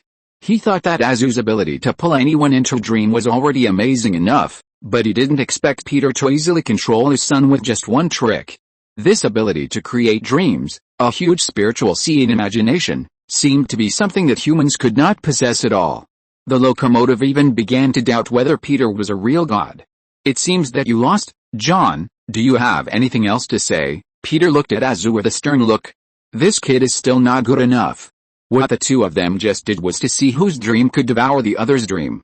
The competition was the power of the sleeping magic device, as well as the competition of mental power and imagination. He thought Azu could confront him for a few more rounds, but he didn't expect him to surrender so quickly. He was also ready to use anti-life to end Azu's dream. But on second thought, this was also normal.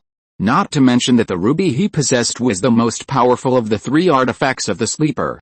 Even in a contest of mental power and imagination, as the master of the world tree and the user of runes, Peter was confident that he could completely defeat Azu. "Yes, I lost, Dad." Azu had become discouraged at this time, and all his previous pride were shattered by Peter.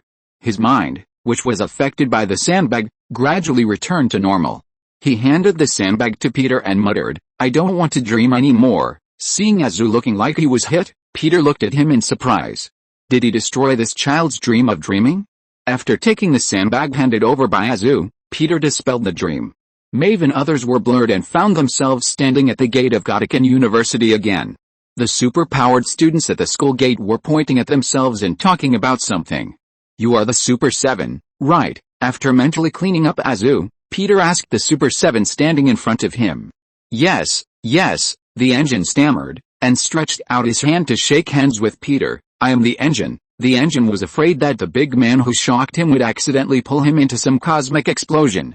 Peter looked down at the hand he stretched out, ignored it, and said directly to him, "Lose some weight in the future, it will be more conducive to work." The engine was stunned. Hearing this familiar sentence, he withdrew his hand awkwardly. Maeve was no less shocked than others. After forcing herself to calm down, she asked Peter in a trembling voice, "Who are you?" "I am Peter Patrick, John's father," Peter said and glanced at the nervous Homelander next to him.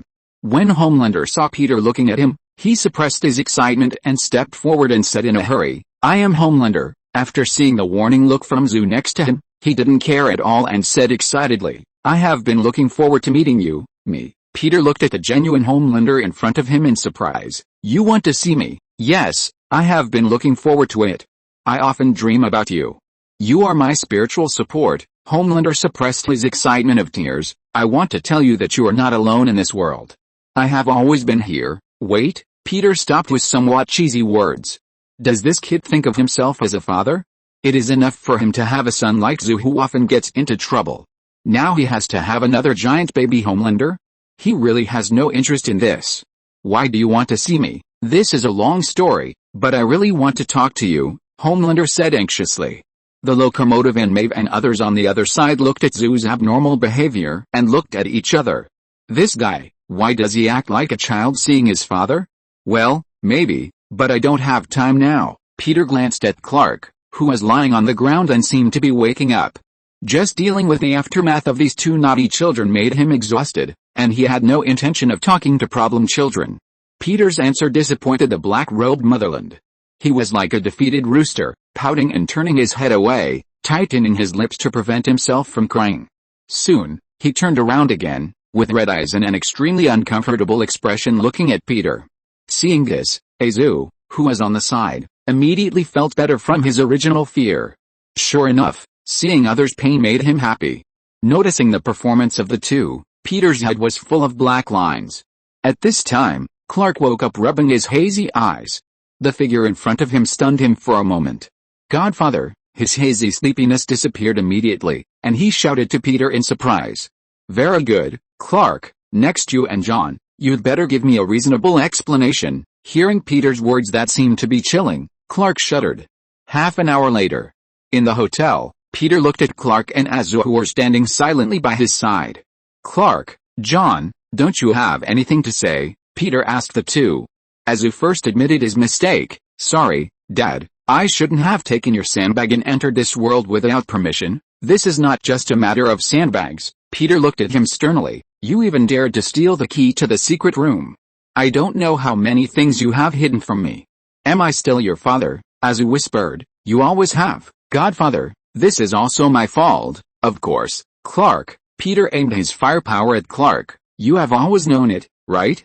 But you never told me. Do you think this is right?" "Clark used to be a snitch, but he didn't expect to do so many big things without telling me recently. Is it because of puberty that he is rebellious?" "I was wrong, Godfather. We just want to give you a surprise," Clark stated his reasons. "What surprise?" "Azu said you might have been here, so I want to take some gifts from here. Because it's your birthday, Azu hopes to prepare some special gifts." Peter was slightly stunned when he heard Clark's words. "Are you here to prepare gifts?" "Yes." Azu was beside him, watching Clark calm Peter's anger down with just a few words, and couldn't help but give him a thumbs up in his heart. "What gifts?" Peter asked the two suspiciously. "Compound number 5, and," Azu paused and said to him, "Super 7, Super 7. Peter looked at him in surprise. "What kind of gift is this?" Azu glanced at Clark, coughed and said, "Clark said the Super 7 is the biggest star." He pushed the blame to Clark who looked confused. Peter, he was a little surprised by the two people's brain circuits. "Okay, let's put aside the question of why you came here." Peter said to the two people, "Maybe you can talk about the statue for me. Could it be that his eldest son is Luogia?" The guy in the Warhammer world who was keen on building temples and altars for his father so that the local residents could see the glory of his father? I just want to express my respect, Azu explained to Peter guiltily. Dad, I was affected by the sandbags at the time, Clark can testify. Really? Peter looked at Azu meaningfully. You should know, John, you, me, and Clark, we are all human beings. Even if you have the power that can rival that of God, then you can't be God. Why, Dad? Azu looked up and asked him. Dad, if a person can be infinitely close to God in all aspects, then as a human being, should he be regarded as a god or a human being? Azu asked a question he wanted to ask the most. God will not have mercy on the weak because of their weakness, nor will he give preferential treatment to the strong because of their strength. This standard of behavior is a rule under extreme circumstances, but obviously, no matter how close a person is to God, they cannot reach or even exceed this standard of behavior. Peter said to Azu seriously, I will not become a god, and I don't want anyone to push me to that position. Do you understand, John? He suspected that this kid asked him to sit on the toilet. Azu nodded and said, I will, Dad. Peter, can you read minds? On the other side. After a day of fighting, the black-robed Homelander can finally return to his home openly. When he opened the door, he saw Peter walking towards him. Hey, John, you're back. The shapeshifter turned into Peter and wanted to go up and give him a hug. No. Homelander took a step back with some resistance. He now felt that the guy in front of him was a little disgusting. The other party was just a fake, and today he met his real father. Once he knew that he was playing this disgusting game, he would definitely have an opinion of him. Homelander looked at Peter with a fierce look in his eyes. Change back to me, damn it, who do you want me to be? I can be whoever you want me to be. The shapeshifter didn't notice Homelander's murderous intentions and appeared in front of him in the image of Madeleine. Homelander didn't look at him, but whispered to himself, I don't need anyone now, I can handle it myself. He was thinking about how to recognize Peter, but he didn't expect that the shapeshifter would immediately change into his appearance after hearing him say himself. Homelander, dressed in a black silk female dress, smiled at him charmingly. Do you like the person in front of you? I will give you a good enjoyment. As he said that, the other party walked in front of him and squatted down. Let you go to heaven. The stunned Homelander looked at the other party's coquettish operation, and the next second, he picked up the other party viciously. You are so disgusting. From now on, I don't need you anymore. With a fierce expression on his face, he clicked and broke the other party's neck. Chapter 192, The Journey of a Homelander in Search of His Father. Who?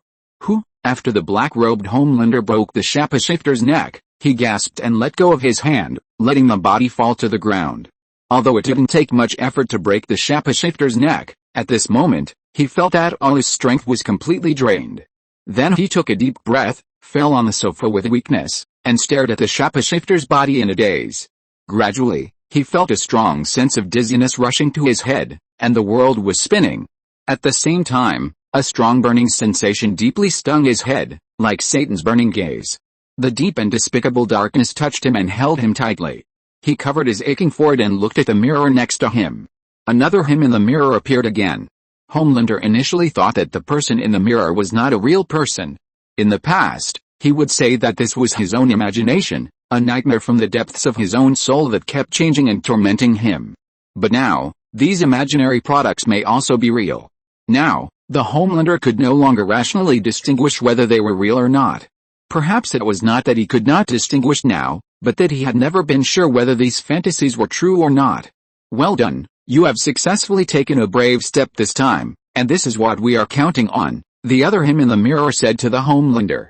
What do you want to say? The Homelander panted slightly and looked at himself in the mirror.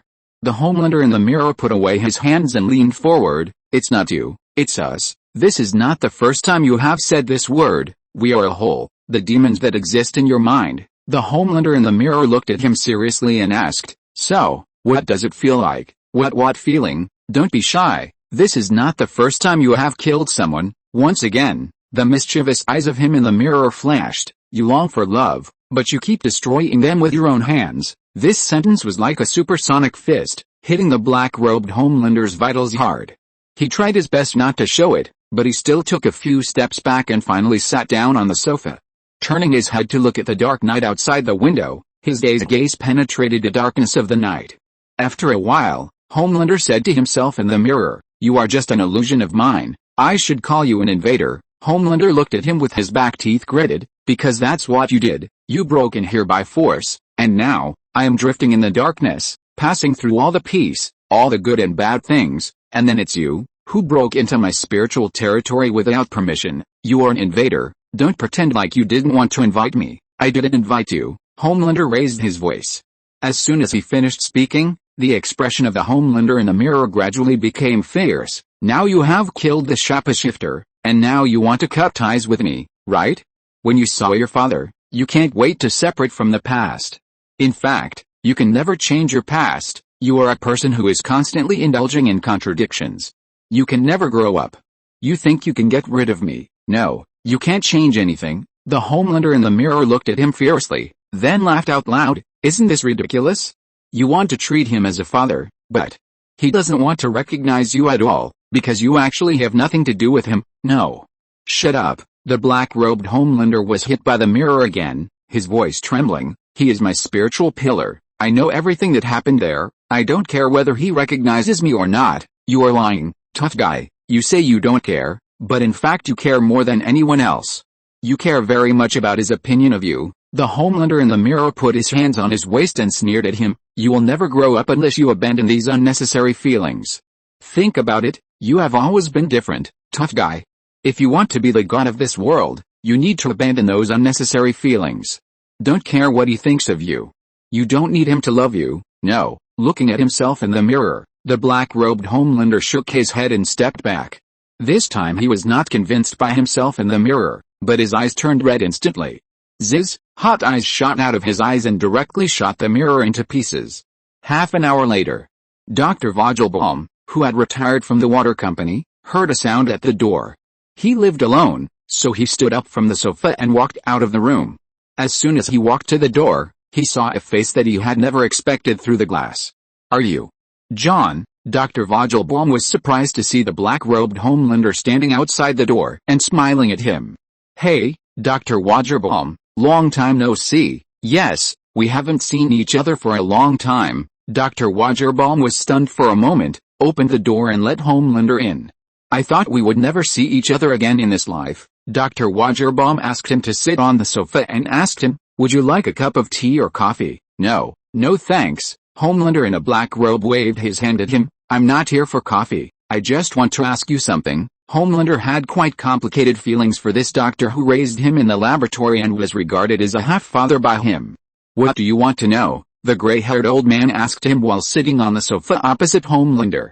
"I want to ask you, when you created me, was there another brother of mine, or a clone or something like that?" the black-robed Homelander asked him. "Or am I not the only one?" Dr. Vogelbaum looked at him and shook his head for a long time. "No, you are the only one. You are what I created. You are so different, John. You are my greatest pride." But, he paused for a moment and said to Homelander, "You are also my most successful failure." Looking at Dr. Vogelbaum's guilty expression, the black-robed Homelander stood up and looked at him in shock. "I have always been good. I grew up well. Why do you think I am a failure? You are not perfect. You have many flaws. You deserve a happy family, a happy life in the family. Instead of spending your childhood in the laboratory, every time I think of what I did to you before, I feel sad." Dr. Vogelbaum began to reflect on the experiments he had done on Homelander in the laboratory. Homelander thought of the pain he had suffered in the laboratory and the happy life that another self enjoyed on the farm, and tears instantly filled his eyes.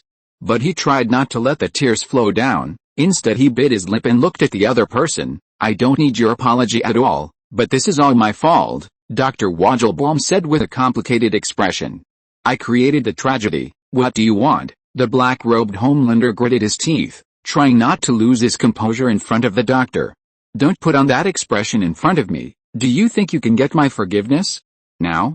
After you raised me like a fucking guinea pig?" He shook his head at Dr. Vogelbaum. "This apology is too late, and I don't need it at all," Dr. Vogelbaum said with a heavy expression. "I don't want your forgiveness. I'm just an old man who is about to die, reflecting on his mistakes. If possible," Dr. Vogelbaum said to him, "I hope you can have a good life and not be burdened by those pains. I don't care, and I don't need your pity. I will take back my original life." Homelander turned and left. Just after taking half a step, he suddenly turned around and said to the doctor, You have never been my father. You just regard me as your experimental subject. You always think that you should not invest too much emotion in the product. I used to think you were my father, but in fact, I have a real father." Listening to the words of the Homelander, Dr. Vogelbaum was stunned. He wanted to say something else, but the next second the other party directly started super speed and left. On the other side, Peter didn't know the mental journey of the Homelander in this world. He was flipping through the newspaper of the Black Robe world.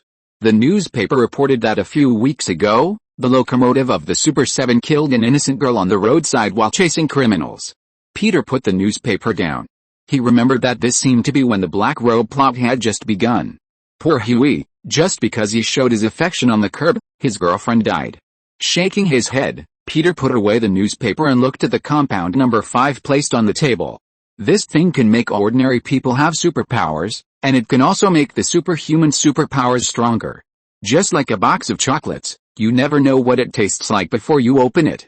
You will never know what kind of superpowers you will gain before you inject compound number 5. Knock. Knock. Peter was staring at compound number 5 in front of him and lost in thought when there was a knock on the door. "Come in, Clark." Peter looked up and realized that it was Clark standing outside. "Godfather." Clark pushed the door open and saw Peter reading a newspaper. "What's the matter, Clark?" "I want to know, Godfather, when are we going back? We'll leave tomorrow, but before that, you and John must remove my statue." Peter put down the newspaper and said to him, "This is the trouble you caused, so before we leave this world, you must solve it yourselves." "I understand, Godfather." Clark hesitated and asked Peter, "Godfather, does John really think of you as a god?" Chapter 193, Maeve, come on, say hello to Daddy.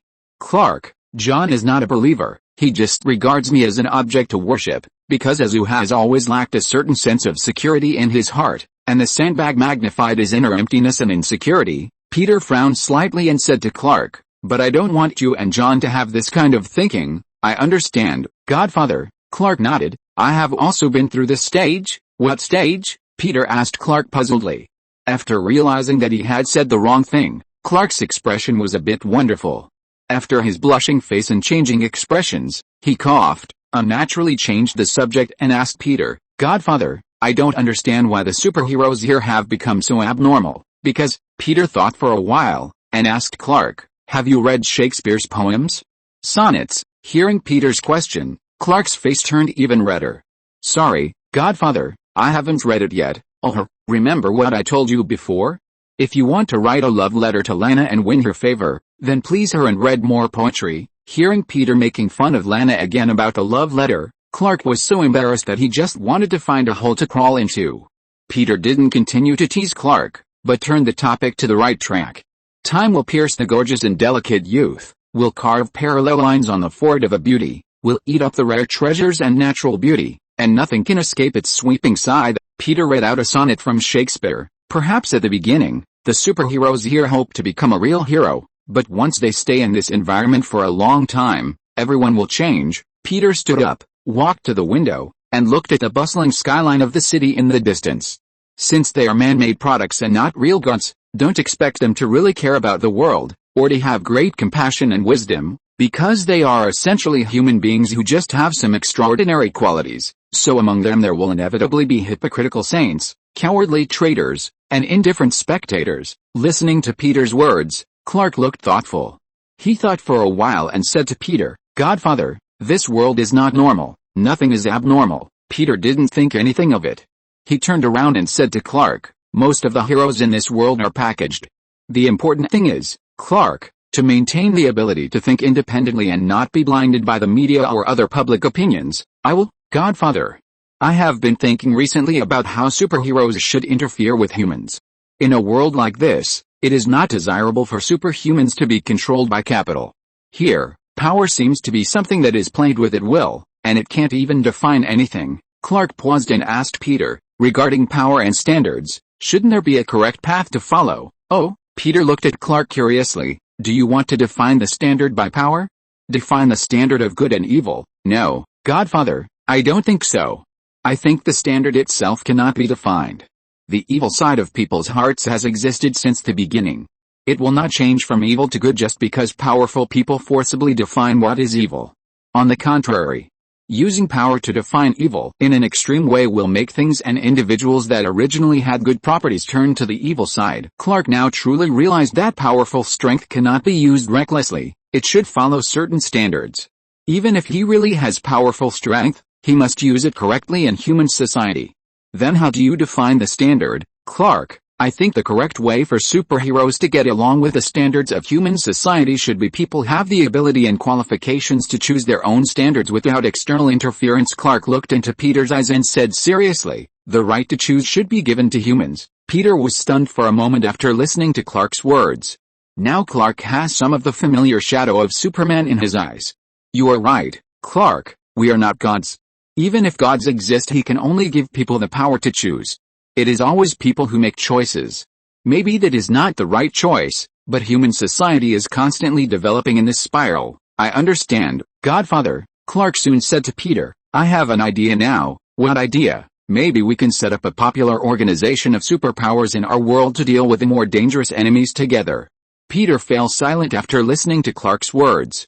You kid is rebelling against Tiangang? So the Justice League copied the Black Seven?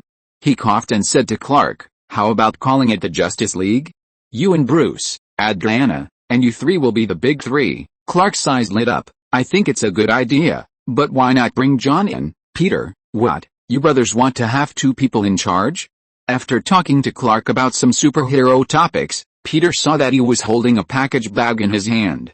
Clark, do you have anything to show me? Peter looked at the package bag and asked him. Yes, Godfather. Clark just remembered that he had forgotten something very important. He put the thing on the table in front of Peter. Godfather, this is a specialty I bought for you. Specialty? After Clark left, Peter opened the bag and found that it was full of collectible DVDs, and the leading actors were all members of the Super 7.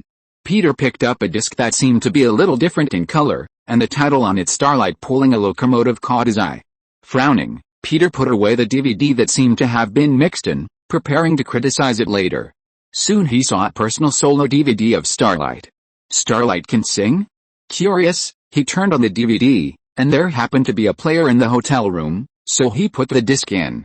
Clicking play, Starlight, wearing a sexy uniform, appeared on the stage with a microphone. Judging from the surrounding furnishings, this should be the scene of a memorial service. Our heroes protect us, you are one of the elites, protect us from evil. Starlight sang as he walked to a transparent coffin and sang heavily, you are beyond others. Although we can see through you, we admit that we don't know you. Listening to the lyrics of Starlight, Peter looked at the empty coffin in shock. Is this a memorial service for the Invisible Man? He remembered that this guy was put a bomb in his ass by Huey and the cuckold man and was blown to pieces. Now the memorial service directly pointed to the empty coffin and said that the Invisible Man is inside, but you can't see it. Starlight still had a heavy face, and his hands kept emitting brilliant light to set off the stage effect. You really know how to play.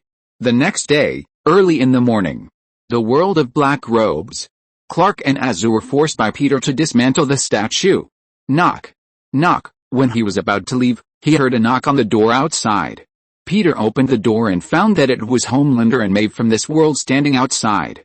Seeing Peter appear in front of him, Homelander was a little nervous. Hey, Mr. Peter, this is my girlfriend, Maeve, you have dealt with before.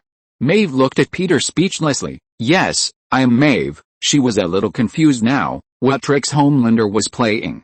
The other party found her today and said that he wanted her to meet a very important person as his girlfriend.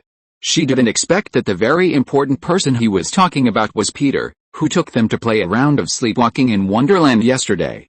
And Homelander looked very nervous. It seemed that the relationship between the two was a little unusual. Peter looked at the awkward Homelander and the speechless Maeve, nodded, and let him in. What do you want to drink? Peter asked the two. No, Mr. Peter, I actually want to tell you something. The black-robed Homelander puffed up his cheeks nervously, and said to him with a hopeful expression, I have always regarded you as my father. Maeve, who was next to him, was stunned when she heard that Homelander wanted to recognize her father. I know a lot of things on the farm. Maybe this is a kind of telepathy. You are my spiritual support when I am in trouble. I have always wanted to see you. I used to think it was a dream, but now I know it is not a dream.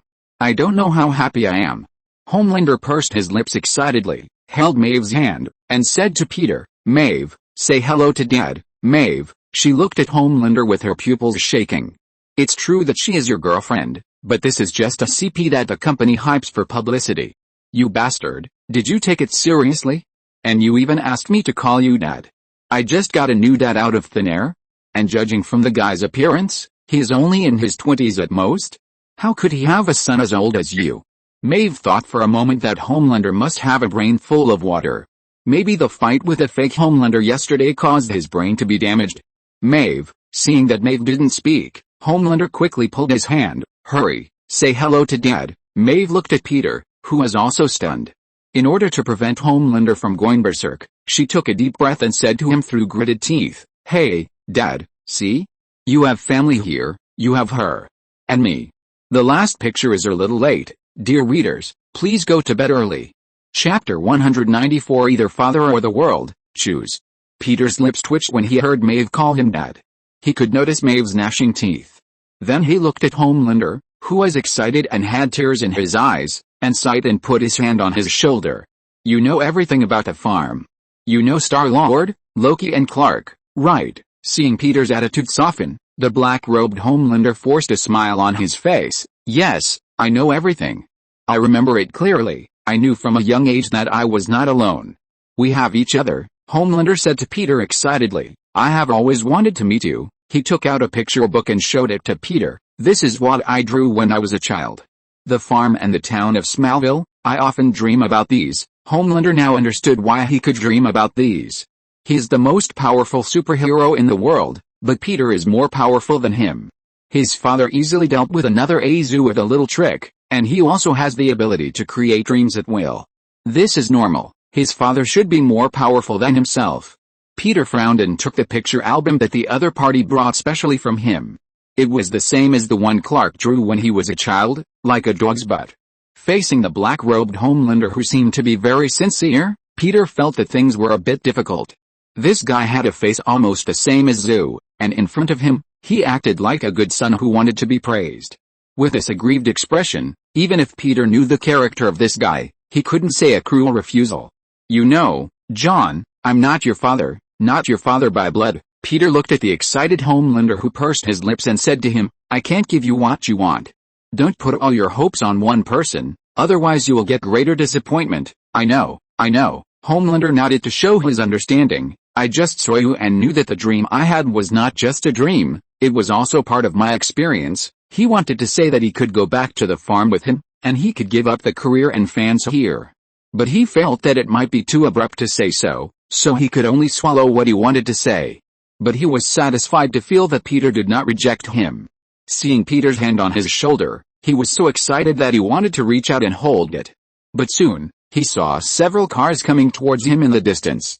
The perspective eye allowed a black-robed Homelander to see the people in the vehicles, all fully armed and holding hot weapons. At the same time, a shrill alarm sounded outside. When he heard the alarm, Peter's brows immediately frowned. Maeve also stood up vigilantly when she heard the alarm. When Homelander saw Peter's doubtful look at him, his heart stopped. Seeing that this group of people seemed to be coming towards this side, he was a little dumbfounded. It was obvious that Peter had some doubts that he had brought people here.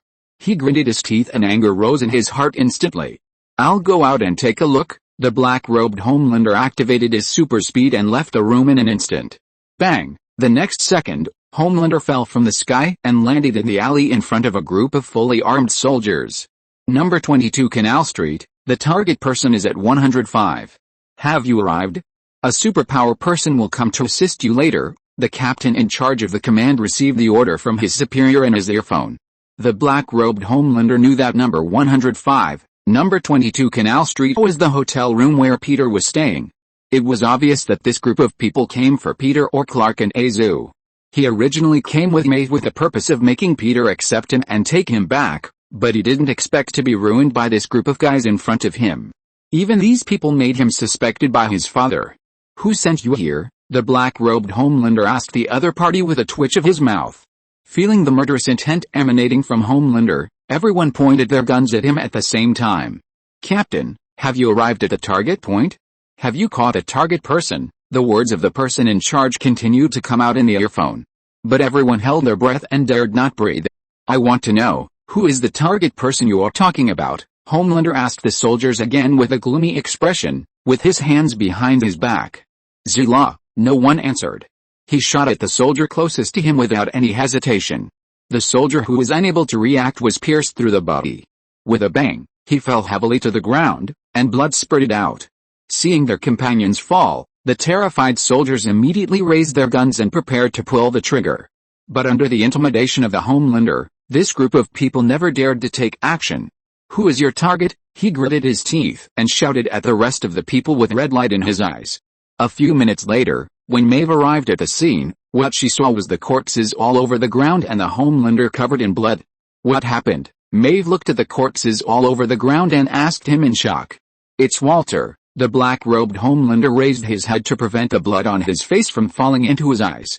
"They were sent by the water company for my father," Homelander said to Maeve. "They want to catch him?" Maeve asked in confusion. "Why, I don't know, but I won't let it happen." A trace of anger flashed in the eyes of the black-robed Homelander. "No one can hurt him, and no one can snatch him from me. Are you going against the water company?" Maeve looked at him in surprise, even forgetting the blood on him.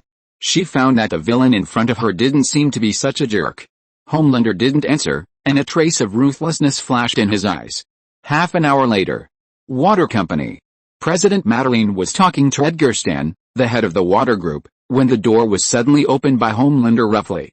The Chinese assistant explained to Edgar with an embarrassed look, "I'm sorry, Mr. Edgar, it's okay." Samantha, Edgar, who looked like a black man and looked like Uncle Fried Chicken, smiled slightly, and didn't seem to be angry with Homelander for being unreasonable. "John, this is the president's office, you can't just come in casually." Madeline saw Homelander suddenly barge in and said unhappily, "Mr. President never comes to the 99th floor. Even if we meet, it's just a routine. I can't find time to communicate, so I came here by myself." He spread his hands and said to the two, "John, Madeline, you go out first." "It seems that he must have a lot to say and wants to talk to me." Edgar interrupted Madeline and motioned her to go out first. After the door was closed, Edgar slightly straightened his chest and gently adjusted the folds on the front of his suit with both hands. "Now there are only two of us, Homelander, what do you want to tell me?" "Some suggestions." Homelander looked at him with a gloomy expression. "You must stop your actions against that person." Edgar put down the coffee cup and stared at Homelander. "Which person?" "Your actions at 22 Canal Street today. You are not allowed to fucking touch him." The veins on the neck of the black-robed Homelander burst out, and he looked like he was choosing someone to eat. Facing Homelander, who exuded the breath of a beast, Edgar still looked calm. He straightened his suit and sat back on the sofa. "You want to negotiate with me? This is not a negotiation. This is a warning. If there is a next time, I don't mind killing you all." Homelander glared at the other party. "He is my father. No one is allowed to hurt him. He now regards Peter as his own family. If these bastards dare to continue, he doesn't mind releasing his anger." Edgar listened to his words, continued to put on that expressionless posture, and stared at him motionlessly. "What do you know about Frederick Walter?" After a while, Edgar suddenly asked a question that made no sense. The black-robed Homelander was stunned. "What?" Edgar paced in the office. Frederick Walter, the founder of Walter Corporation, got his doctorate in Munich and was ahead of his time in genetics. He was a rising star. As he spoke, he walked behind Homelander. In 1939, Hitler appointed him as the chief physician at the Dachau concentration camp, where there were ready-made resources for human experiments to test his earliest iteration of compound number 5. Of course, we strongly condemn this practice. In 1944, he sensed a change in the wind and was smuggled to the Allies. At that time, Oppenheimer was testing atomic bombs, and Dr. Walter had already actually used compound number 5 on the battlefield. Superheroes like Soldier Boy killed large numbers of Germans, so Roosevelt pardoned him. Edgar continued, "His importance in the United States is comparable to that of Edison and Disney." Homelander listened to Edgar's story with a gloomy expression. "What do you want to say?" Edgar showed a contemptuous smile on his face. "What I want to say is that you think we are just a superhero company, then you are wrong. In fact, we are a pharmaceutical company. You are not our most valuable asset, but the secret formula of compound number 5. Looking at Edgar, who was calm and composed, The black-robed Motherland gritted his teeth and wished he could shoot him in the head at once. You suddenly have a father, and you want to get his approval? In this way, Edgar said coldly, if there is no company, not only him, but also the whole world will soon see how pitiful and disappointing you are. You don't deserve my respect. You are not a god, you are just a bad product. On one side is the father, and on the other side is the whole world. Think about it, what will you choose? Thanks to Guess Want to Eat Bread and Fish and Juan Mohuaxin for the reward. Thank you readers for voting. Bo. Chapter 195 Azu, you are too extreme. Being stared at with contempt by Edgar, the black-robed Homelander wanted to blow his head off immediately. Taking a deep breath, he resisted the urge, glared at him fiercely, and turned away. Edgar was right. He had not yet made up his mind to break up with Walter completely. If Peter did not accept his request and took him to the farm, he would lose everything here. Having been controlled by Walter for a long time, he was still shocked by Edgar at this final blow. He had always been in a contradictory state of mind. He could neither completely break away from the past nor prepare for a new life. After leaving Edgar's office, Homelander walked to an empty corner and punched the wall with an angry and painful fist. He gasped for breath, and tears were about to overflow from his eyes. But he finally forced himself to hold back the tears and kept breathing heavily to force himself to calm down. Hi, Homelander. The passing locomotive did not notice the other party's almost collapsed mentality and greeted him. Hearing the sound of the locomotive, the black-robed Homelander took a deep breath and adjusted his state to face his teammates. What's your fucking problem? Homelander looked unfriendly and stared at the locomotive holding the milk tea in his hand. No, I just want it. Locomotive realized that he might have hit the vulnerable side of Homelander, and his originally cheerful face immediately became uneasy. He nervously clenched the milk teacup in his hand. Fortunately, Homelander didn't bother with him and walked past him. When passing by him, he rolled his eyes at him, the fastest speed in the world. What a fucking joke. With his back to Homelander, the locomotive, who was ridiculed, was about to curse in a low voice. Fuck, but thinking of the last time he cursed the other party and ended up being beaten, he immediately swallowed a curse in his heart. On the other side, the black-robed Homelander, who left Edgar's office, immediately found Madeleine, the president of Water. Seeing Homelander coming in, Madeleine closed the door. You shouldn't have said that to Edgar today. Madeleine came over, held his hand, and said to him, now Vought is busy answering the national defense, and the top management doesn't want anyone to affect the progress of this matter. The black-robed Homelander looked at her expressionlessly. I don't care about the Ministry of Defense, I just want to make sure you don't attack him again. Who? Madeleine looked at him, not knowing what kind of madness he was going through. My father. Homelander stared into her eyes. The man you wanted to attack this morning. Oh my god. He's not your father. Madeleine shook her head and said to him helplessly, you have no blood relationship. You grew up in a laboratory. Yes, but you don't know. I often dream. Homelander walked to the sofa and sat down, lowering his head and rubbing his head. The only two people he could trust in Vought now were Madeleine and Maeve in front of him. You will never know this feeling. He is my father, the spiritual pillar that supports me and helps me get out of that damn place, so, I won't let Walter hurt him, no. No one can. I can help you, as long as you tell me what happened. Madeleine whispered to him, as long as you tell me what you know, I can help you. Listening to Madeleine's words, Homelander raised his head slightly and looked at Madeleine. I can tell you, Madeleine, you are the only person I trust now. There are no lies. We trust each other. Can you do it? Of course. Madeleine smiled and reached out to touch Homelander's hair. She comforted him softly. We have come to each other and experienced a lot together. Homelander hesitated for a moment, but finally chose to believe him and confessed his feelings for Peter to him. Listening to Homelander's story, Madeleine became more and more shocked. She didn't expect the other party's origin to be so mysterious. On the other side, Peter already knew that Walter's fully armed thugs were all killed by the black-robed Homelander. At this time, Azu and Clark also rushed back. Dad, are you okay? Zu asked him worriedly. I don't think those guys can hurt me. Peter shook his head and said to the two, but Walter noticed us and is going to attack us. Then what should we do? Godfather, should we go back to the farm directly? Clark asked Peter. He now missed the farm and his parents, as well as Star-Lord and Loki. I think, Zu proposed a different opinion. We should teach these people from Walter's company a lesson. He never had a good impression of Walter, So he hoped to kill these guys and let them know the consequences of hurting his father. Why did you come back so late? Peter did not directly say what to do, but turned the topic to the two people's removal of the statues. Have you removed all the statues? Peter asked the two. Yes, almost. Most of them have been removed. Clark nodded, then hesitated and said to Peter, "But Godfather, we encountered something when we were removing the statues." "What is it?" Peter asked the two curiously. Hearing this, Clark told a story he and Zoo experienced. "Godfather, this happened in Brownsville. A group of gangsters were dealing drugs and were dealt with by the superheroes of this world. It was Starlight and Locomotive who did it." Peter motioned Clark to continue.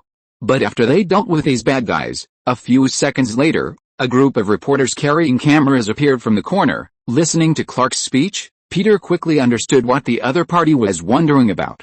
After all, if Clark looked at this kind of thing with his nature, it would really refresh his three views.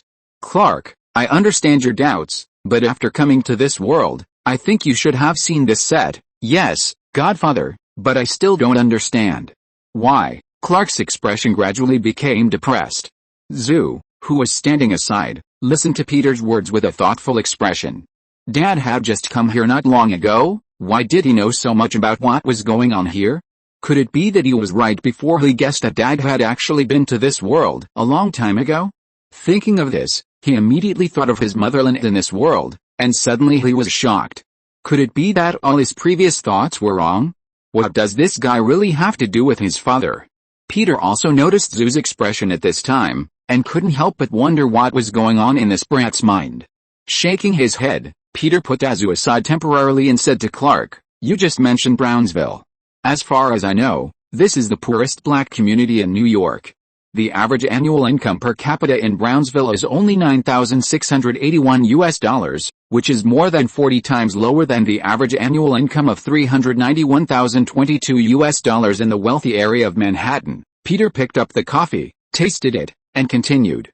"Such a huge gap between the rich and the poor has resulted in soaring unemployment and a sharp increase in crime rates." Clark nodded and asked, "Godfather, is there any direct relationship between the crime rate and this kind of behavior? Because the gap between the rich and the poor in such places is too large, it is easy for crimes to occur, and the water company has its own set of tracking and analysis algorithms for the occurrence of crimes." Zoo next to him interrupted and asked Peter, "But, Dad, why is water keen on letting superheroes team up?"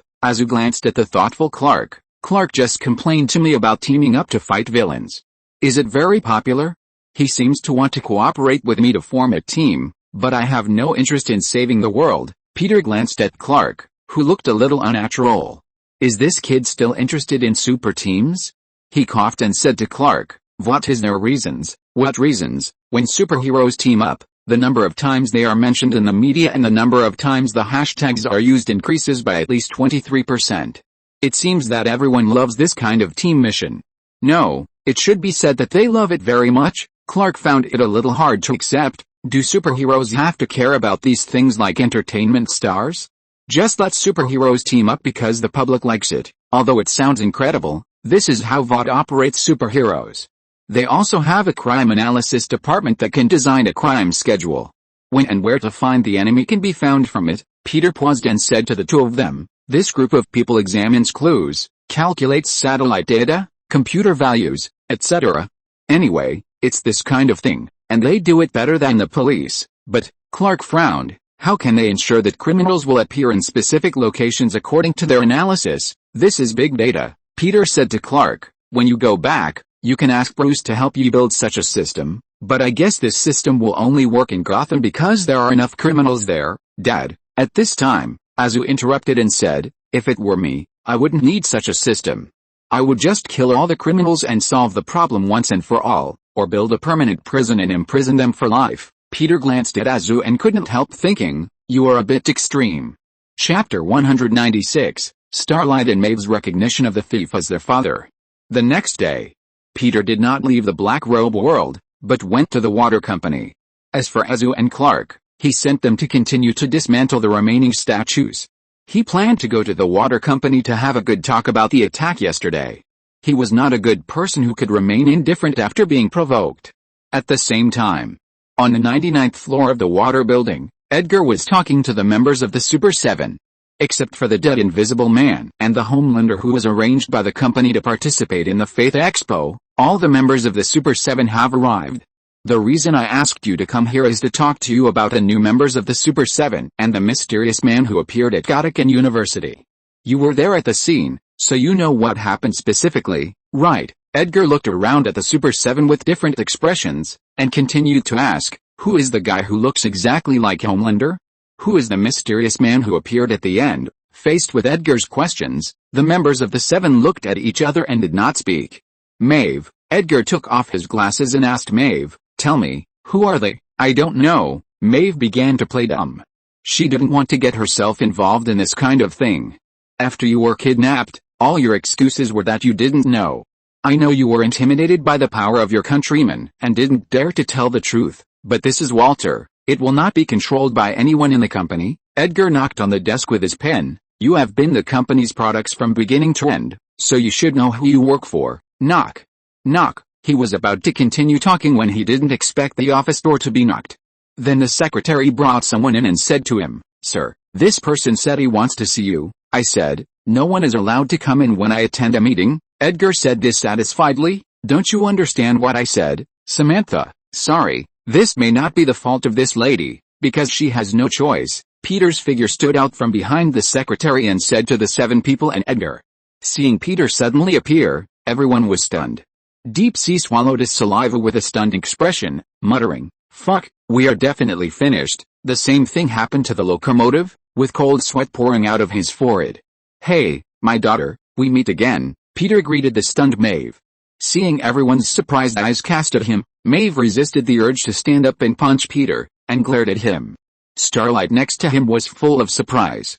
How come not only Homelander recognized a father, but Maeve also recognized a father? You? Edgar stared at Peter and asked him calmly, how did you get in? As you can see, I walked in openly. As long as I want, no one can stop me. Peter found a seat at the conference table and sat down casually. It seems that Mr. Edgar wants to talk to me about something. I am Edgar Stan, sir. I don't know your name yet. Edgar calmly dealt with Peter. Peter Padrick. Peter casually said his name. Mr. Padrick, you don't seem to be afraid of Water International, nor do you take the Super 7 sitting here seriously. Edgar, who was not sure about Peter's ability, frowned and looked at Peter. Super 7, Peter glanced at the 7 people who were in a daze and said, do you think your products don't have their own ideas? Do you think you can control them with your previous tricks? He glanced at Shanghai, who was stared at by him, and immediately felt his heartbeat faster. Peter said to Edgar, no, you can't, because you have never thought about what is hidden in the heart of your products. Hey, Shanghai, why don't you tell us your true thoughts? Shanghai, whose mind was controlled by Peter using the ruby, immediately spoke out his true thoughts uncontrollably. I live in panic and inferiority every day. Shanghai expressed his fear in the surprised eyes of everyone.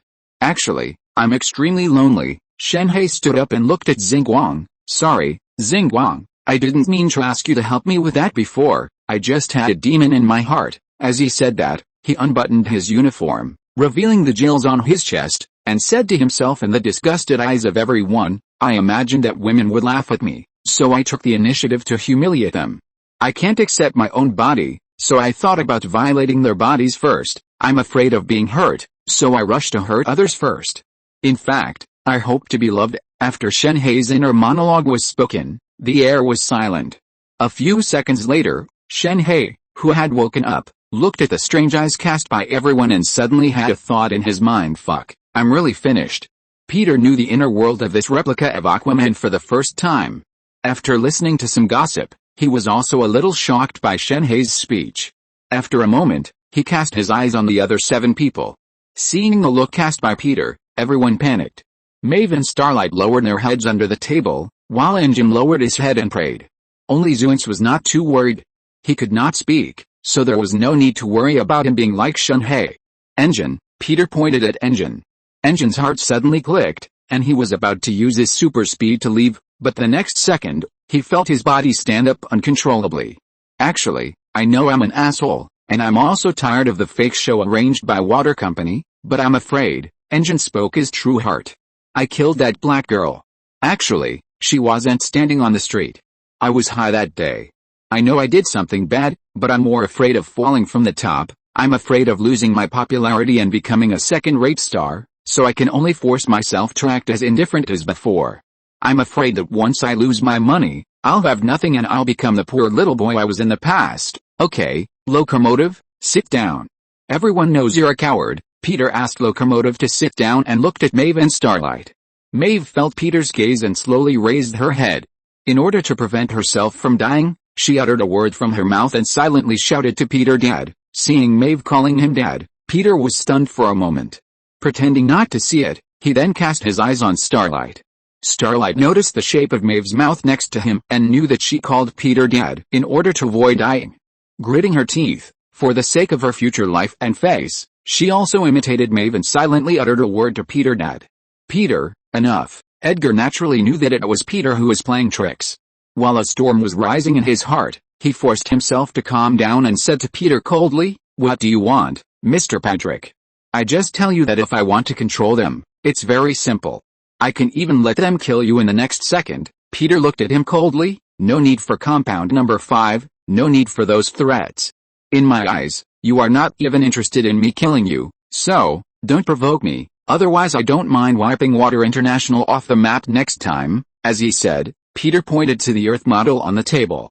Being watched by Peter, Edgar's forehead was covered with sweat, and his previous calmness disappeared. A few minutes later, Peter walked out of Edgar's meeting room with a formula for compound number 5 in his hand.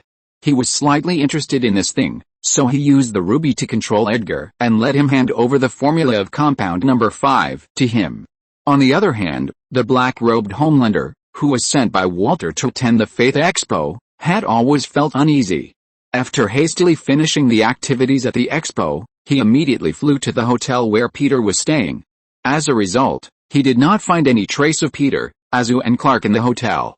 Homelander, who was anxious, immediately called Madelaine's office.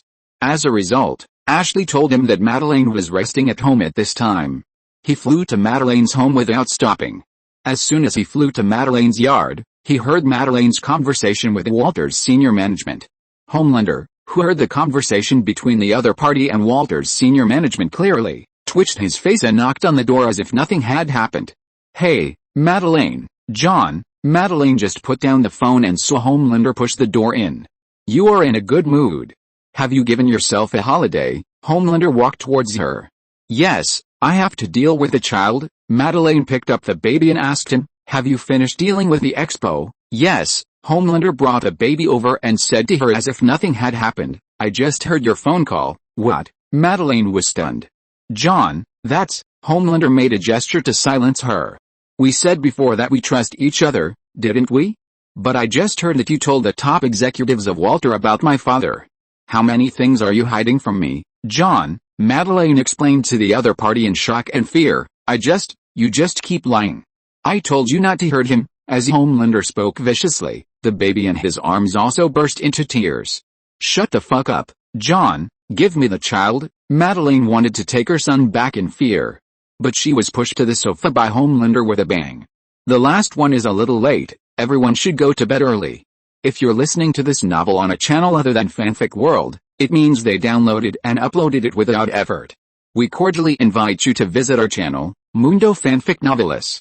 There you'll find the original version of this story and you can explore many other novels of various genres. We're waiting for you to immerse yourself in a world of incredible novels. Chapter 197. Dad, I am sick. Is there any hope?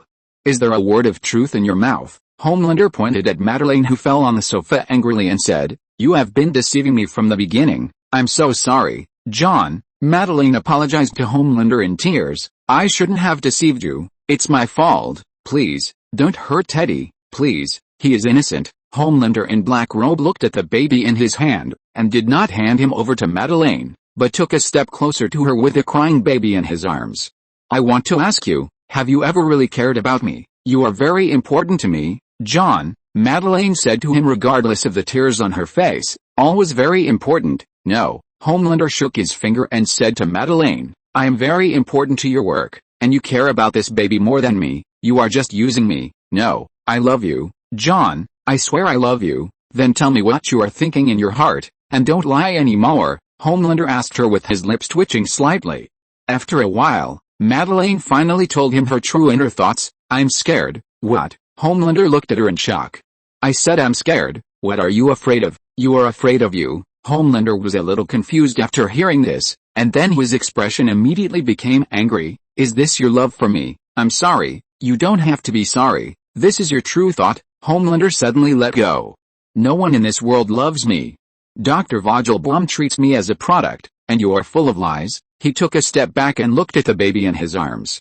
Only my father will not be afraid of me and treat me as a real human being. With tears in his eyes, he looked at the other party while holding the baby, and his eyes suddenly shot out lasers. At the hotel, Peter watched the news about the fire. It is reported that the fire broke out in the residence of Madeleine Stillwell, the president of Water International.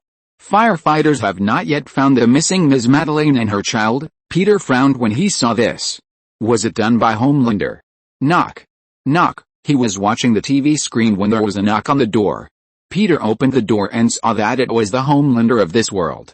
Hey, sir. The Homelander in a black robe stood outside the door, forcing a smile on his face and said to him, do you mind if we chat? Come in. Peter looked at the faint traces of tears in the corners of this guy's eyes, guessing that the other party was broken by something again. Do you need a cup of coffee? Yes, yes. Homelander did not refuse this time. Taking the coffee handed over by Peter, Homelander held it and let the warmth of the coffee pass into his palm. Did you cause the fire at Madeleine's house? Peter asked him directly. Homelander was stunned for a moment, then nodded. Yes, he thought Peter would ask him if he had killed Madeleine, and if not, where he had taken her. Unexpectedly, Peter just replied with a yeah and did not continue to ask. This made the words he wanted to say stuck in his throat. I always feel like I'm sick. After a while, Homelander said to Peter, in this world, I can feel that I don't fit in. I am the only special one, but I am also lonely. I know that I am unhealthy. He puffed up his cheeks and exhaled deeply. I often think that if I had grown up on a farm, maybe I would have a different life. He looked at Peter with a complicated expression. I have always regarded you as a father.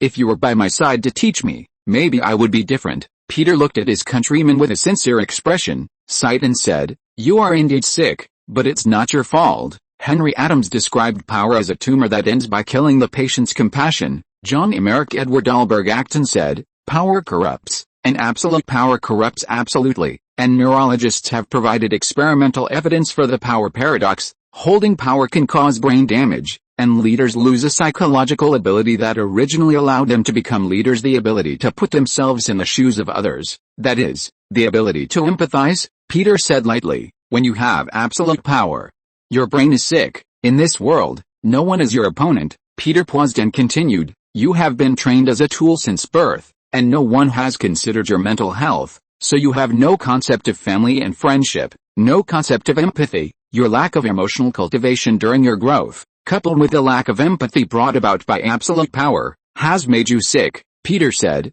reaching out and patting the other's shoulder. If you had lived with me on the farm, you wouldn't have been so sick. Peter hit the nail on the head, and Homelander burst into tears. He held back his tears and said to Peter, I hope so too, Dad. Peter, he called him right away. This kid really knows how to climb up. But I know I can't go back to the past. Homelander has figured it out. Even if he returns to the farm, his childhood can't be made up. He might as well stay here and let Peter see what he has achieved. I have always regarded you as my spiritual support, Dad. I hope to be you. You can't be me. You can only be yourself. Peter shook his head and said to him, if you try to hope to be another person, you will lose yourself. Don't expect others to love you. You just need to love yourself. I will, Dad. Homelander took a deep breath. He suddenly no longer had such an urgent need for the love he had always sought but could not get. All the efforts he made were in the hope of being recognized and loved by others. Peter's words to him encouraged him to be a self-loving person, and a warm current flowed through his heart. Before, the other Azu once said that he would never reconcile with the past, but now he feels that he has reconciled with his past self. He will no longer seek love from anyone, whether it is fans or others. He just needs recognition from his father. Will you come to see me again? Homelander had a premonition that Peter should leave, so he asked him. Looking at the other party's eager eyes like a child, Peter finally nodded. Of course, after having the sandbag and the ruby, he can go in and out of the two worlds at will. It is not a problem to take the Super 7 out. But considering that the Super 7 is of no help to him now, He gave up the idea. Maeve and Starlight are good, remembered to take care of them, because these two cheap daughters called him dad today. He didn't mind asking Homelander to help take care of them. Okay, Homelander nodded, stood up and stretched out his arms, wanting to hug Peter.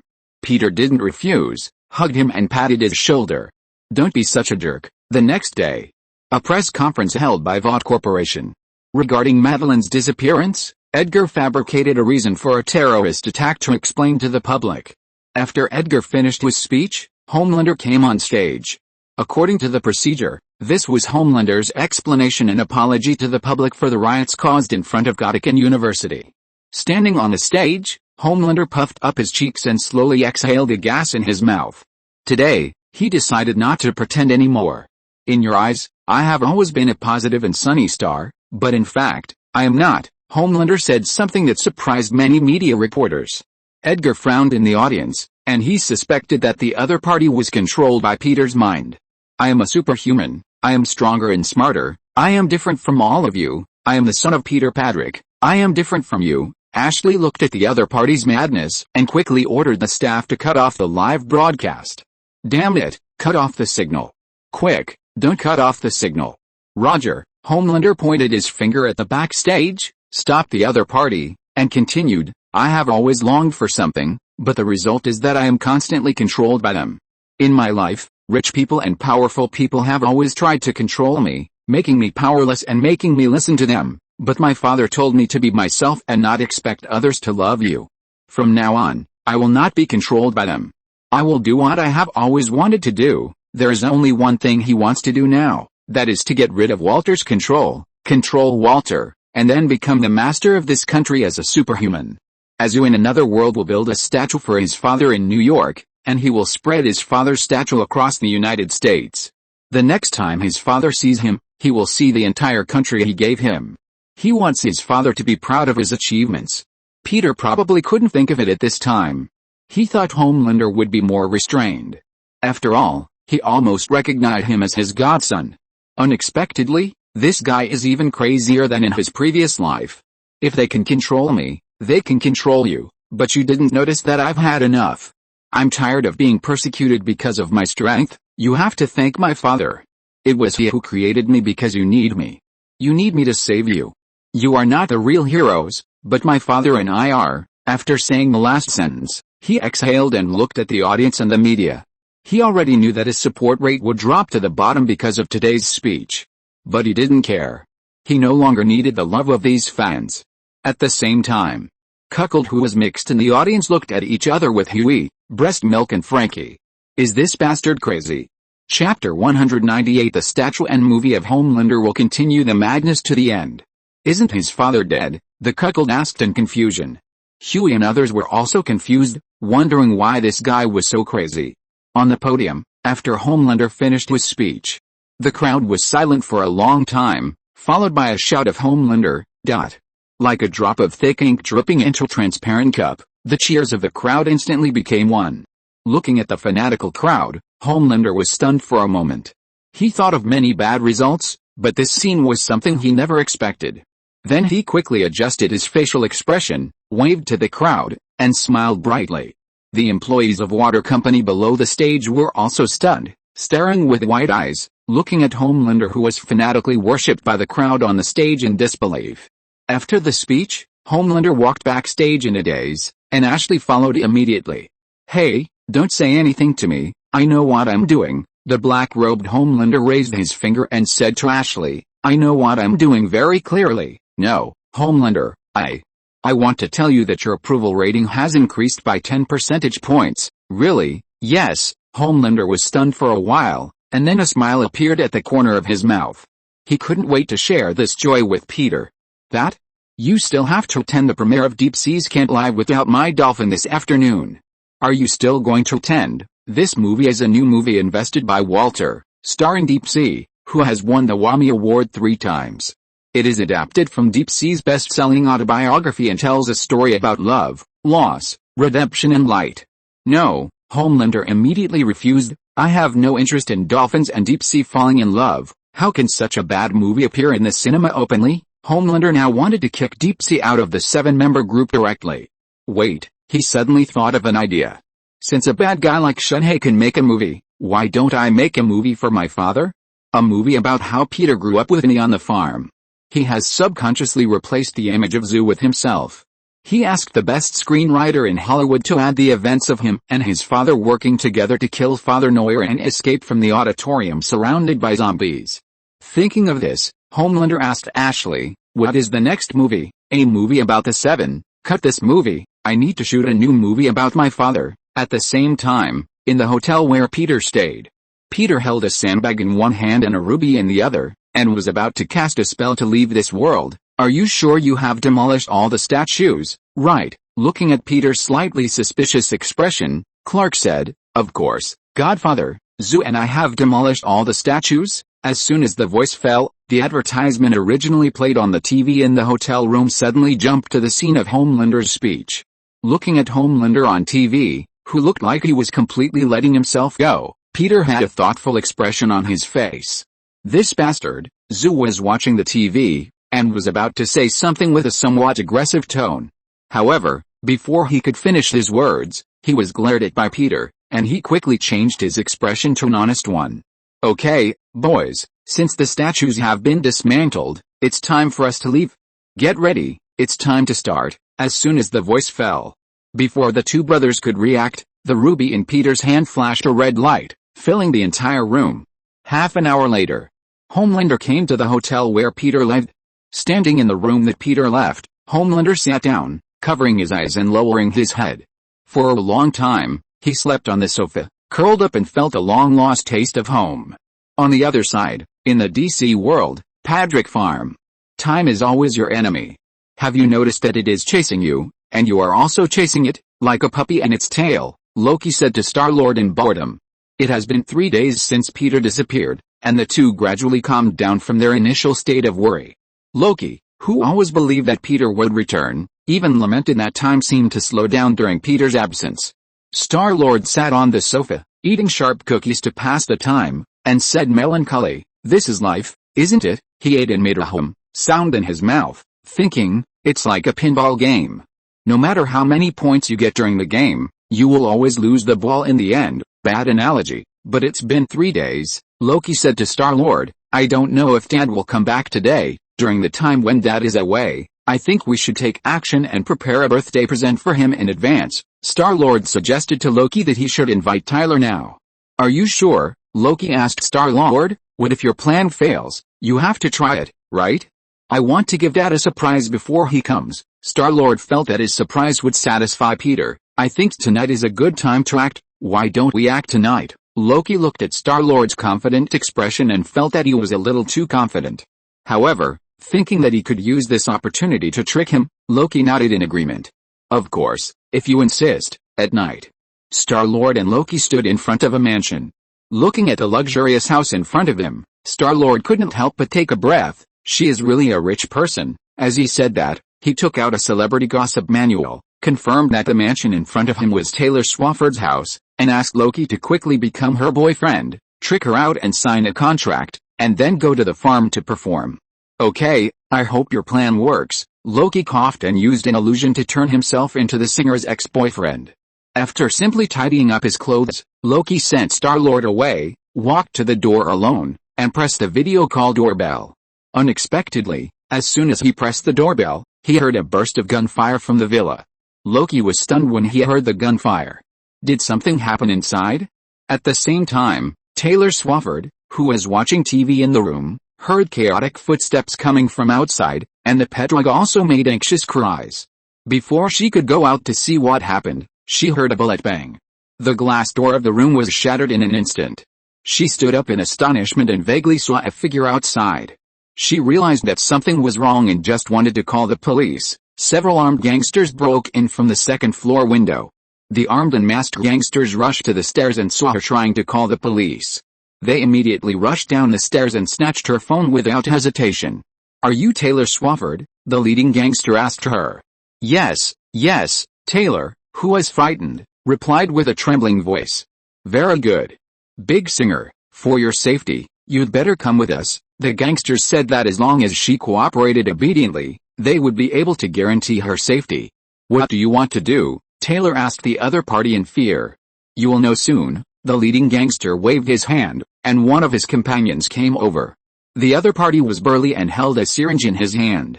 Seeing the syringe in the other party's hand, Taylor Swafford struggled desperately. We'll talk later, the leading gangster said, and his companion stabbed the needle into Taylor Swafford's neck. No, she shook her head desperately and shouted silently. But the whole world began to tremble, and then fell apart, and countless fragments drifted towards the unknown darkness. After being injected with an unknown substance, her body slowly lost its intuition and fell backwards. Carrying the unconscious Taylor, the gangsters hurriedly moved out of the door and began to retreat along the original route. Loki.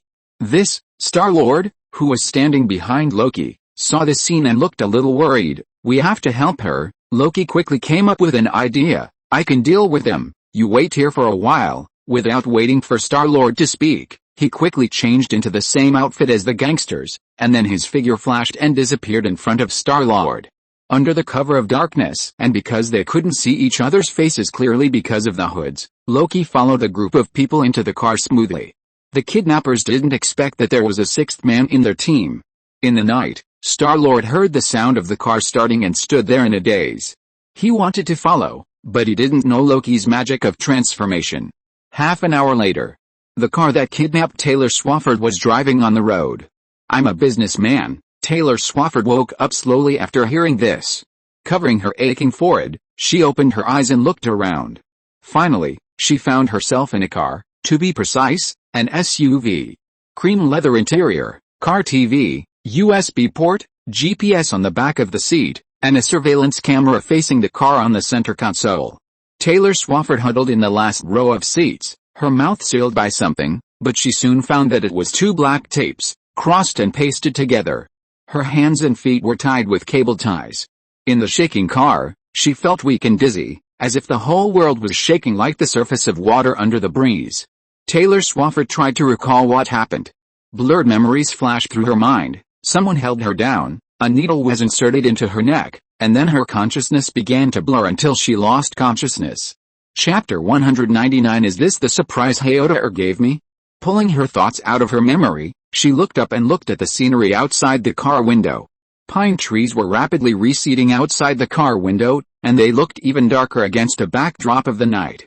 The car was driving very fast, and the shadows of the trees in her eyes were a little hazy. She didn't know what drug they had given her, and the effect of the drug had not yet worn off. She took a deep breath and made herself more conscious, but the dizzying smell of gun oil in the car made her feel worse. Business, the leading gangster continued, so we are just seeking money. This woman is very important to us. Her ex-boyfriend hired us to kidnap her. We can make a lot of money this time, so, don't think about attacking her. It seemed that the leading gangster was warning his men not to mess around. Taylor's awakening state was soon discovered by others in the car. After seeing her wake up, the group of gunmen who kidnapped her immediately cast their eyes over. A burly and strong man walked towards her. Seeing that the other party seemed to have bad intentions, Taylor immediately struggled. Her back was already against the door of the Escalade, and her fingers were like blind worms, groping for the door handle. Realizing her little move, the strong man immediately walked towards her quickly. Stop him, the leading gangster yelled, as if he had only just seen the situation clearly.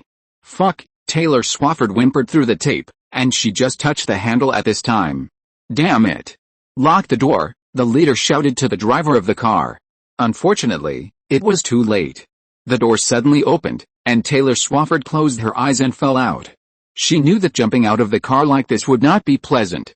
Falling from a car at 60 miles per hour onto the asphalt road was like a small insect jumping onto a fast-moving sander. If she didn't roll into the grass beside the road, but hit the road directly, the gravel on the road would grind her flesh, which would probably be a way to her own death. But the idea didn't make her feel uneasy, because she didn't have time to consider the consequences now. However, strangely, her head did not hit the hard asphalt road. A pair of hands grabbed her calf tightly.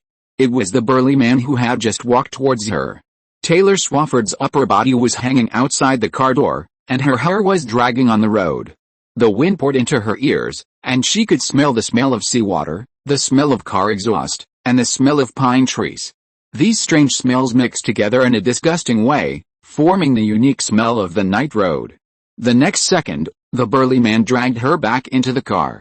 Seeing the other party's disgusting face stretching towards her, Taylor Swafford wanted to hide him head-on, but the other party seemed to see her thoughts and stretched out a hand to hold her shoulder tightly. Squeak, the car braked. Seeing that the duck in his hand almost flew away, the gangster boss couldn't help but curse at her, "You damn crazy woman." As he said that, he walked over and raised the butt of his gun, ready to hit Taylor Swafford. However, the next second, his gun was stopped by the burly man who held Taylor down. "You?" Looking at the men who stopped him, the gang leader found something wrong. Why did this man in front of him look so strange? "Who are you?" The strong man did not speak, but slowly turned into the appearance of the young Loki. Loki shrugged his shoulders at the crowd. "Sorry, I lied to you, you." Before the gang leader could react, Loki cast the hypnotic rune magic and knocked these people down easily. Taylor Swafford was shocked to see Loki knocking down all the gangsters. What was going on? Loki walked up and tore off the tape on her mouth. Thank you for saving me." Although Taylor didn't know what happened, she knew that the other party saved her, so she thanked Loki repeatedly. "You don't have to thank me, because I'm not a good person either." Loki put the tape on the woman's mouth again, then put a black hood on her, carried her and left the scene as quickly as possible. Taylor, swoosh, with a flash of light, Peter, Clark, and Azu returned to the farm. Standing in the familiar living room, Azu felt as if he was in another world. Although he didn't spend much time in the black robe world, it made him feel like he had spent quite a long time. It was as if he had gone through another different life experience. "Are we back?" Azu asked Peter in disbelief. "Yes, how come you don't even recognize your home?" Peter sat down and looked around the room. He didn't see Star-Lord and Loki on the farm, and his brows immediately frowned. Where did these two naughty kids go crazy again? While wondering if the two had gotten into trouble again, Peter looked at the clock on the wall. The time on the wall pointed to 10 o'clock in the evening. "Godfather," Clark suddenly asked him with a bitter face, "I haven't been home for so long. Can you help me explain to my dad and others?" He hoped that Peter would find a reason to help him perfunctorily deal with his parents. Although he is a high school student now, his parents must be very worried if he doesn't go home for a long time. "Of course, although I don't support lying, sometimes white lies are necessary." Peter said that he would definitely explain to Jonathan on Clark's behalf. "After all, you joined forces with the Super 7 in that world, defeated Zoo, and saved the world." Peter patted Clark's shoulder and said to him. Hearing Peter joking about this, Zoo coughed unnaturally. "Dad, my mind was affected at that time, just like Clark's mind was affected by the ruby. I became abnormal at that time." "Oh, so what do you want to say?" Peter asked him. "I want to say, Dad, if I get serious, even if the Super 7 and Clark join forces, they are not my opponent. What about me?" Peter cast a bad look at him. "Of course you can beat me, Dad." Zoo felt that Peter's look was dangerous, and if he didn't know what was good for him, he might be in trouble, so he decisively admitted his defeat. "It seems that you have a clear understanding of yourself, John." Peter nodded with satisfaction and asked Clark to call his parents first. While Clark was on the phone, Peter asked Zoo, "What did you gain from that world, John?" He was curious about Zoo's insights. "Of course, I have a lot of insights, Dad." Zoo sat on the sofa and said to Peter, "For example, I know why I became that kind of jerk in another world." "Do you think he's a jerk?" "Of course, although he's the most popular superhero in that world, he is just a spoiled jerk who always longs for love. I will not become that kind of person in the future." Zoo fully expressed his contempt for the other party. "Then why do you think you in another world would become that kind of person?" "Because of power." Azu took a deep breath and said to Peter, "I think, Dad, superpowers are a kind of power that is difficult for ordinary people to control, and there is something in the human world that is very similar to superpowers, and that is power. To be precise, it is unrestrained power, or absolute power. Even if a person without power is very smart, his power is always limited. Once someone has absolute power, even if he is stupid and dumb, his power will be terrible." Peter listened to Azu and nodded. "You're right, John, power is the most powerful superpower in the human world. Once a person has absolute power, the constraints of society on him will become very, very small." "So you think it's power that made him a bastard?" "Almost. I understand him. Because he doesn't know whether VOD Corporation and the US government have any trump cards to deal with him, he has some concerns, so he is temporarily accepting their control, Azu told his understanding of Azu in the black robe world. But even if he has some concerns, he still does what he wants. So I think as long as he realizes that nothing in the world can restrain him, or he no longer cares about the company or the fans' love for him, he will not hesitate to turn other superpowers into his own lackeys and ordinary people into his slaves. Anyone who dares to resist him, whether they are superpowers or ordinary people, will be eliminated by him. Do you think he wants to rule the world? Peter looked at Zhu in surprise. This kid really dared to think. He won't do that. He knows I'm always watching him from behind. Peter shook his head and said to Zhu, and he knows what to do and what not to do. Before leaving the black robe world, Peter had talked to him. He thought that Homelander might be more restrained. But what he didn't know was that Homelander in the black robe world was indeed no longer a pervert. But he became a guy with a more crazy head than Zhu, who was affected by the sandbag. Zhu just wanted to build a statue for his father in New York, but this guy wanted to build a statue for him in the whole United States. And he also tried to control the United States as a surprise for Peter when he came back next time. But you are right about one thing, John, Peter said to Clark and Azu who were walking over. Power and strength have a huge corrosive effect on people's hearts. Once people have almost unrestrained power, it is difficult for them to resist doing bad things. This is human nature. Peter looked at Clark and said, Clark, are you right? Yes, Godfather, I know the price of unrestrained power. Clark took a deep breath and looked down at his hand. He seemed to see the red ring he had worn before. The feeling of that power being wanted made him feel deeply afraid. When Peter nodded and was about to say something, he suddenly realized that something was wrong. He looked in the direction of the barn and frowned. Wait, the next second, Peter moved to the barn and looked at the closed cabinet. There was a constant woo-hoo sound coming from inside, and someone kept hitting it inside. Chapter 3 is late, readers, please read it tomorrow. It was sent back by the operation to be rewritten, it's uncomfortable. Chapter 200, Star-Lord's idol turns into hater. Clark and Zhu also rushed to the barn, staring blankly at the cabinet that was moving in front of them. The two people with perspective eyes could see clearly what was in the cabinet at once. Peter opened the cabinet and saw a woman with a black hood on her head and her hands and feet tied. Woo-woo, Taylor, who jumped out of the cabinet, felt someone standing in front of her. She made a woo-woo sound desperately, trying to ask for help from several people. Peter was stunned for a moment and lifted the black hood on the other person's head. What he saw was Taylor with tape on her mouth. After taking a look at the other person's appearance, Peter fell silent. This seems to be Taylor Swafford? The appearance and style are similar to the singer Taylor he knew in his previous life. Seeing Peter and the other two standing in front of him, Taylor struggled desperately to speak. Peter reached out and tore off the tape on the other person's mouth. Oh my God. Save me, I was kidnapped by my ex-boyfriend. The tape on her mouth was torn off, and Taylor immediately asked Peter for help in a panic.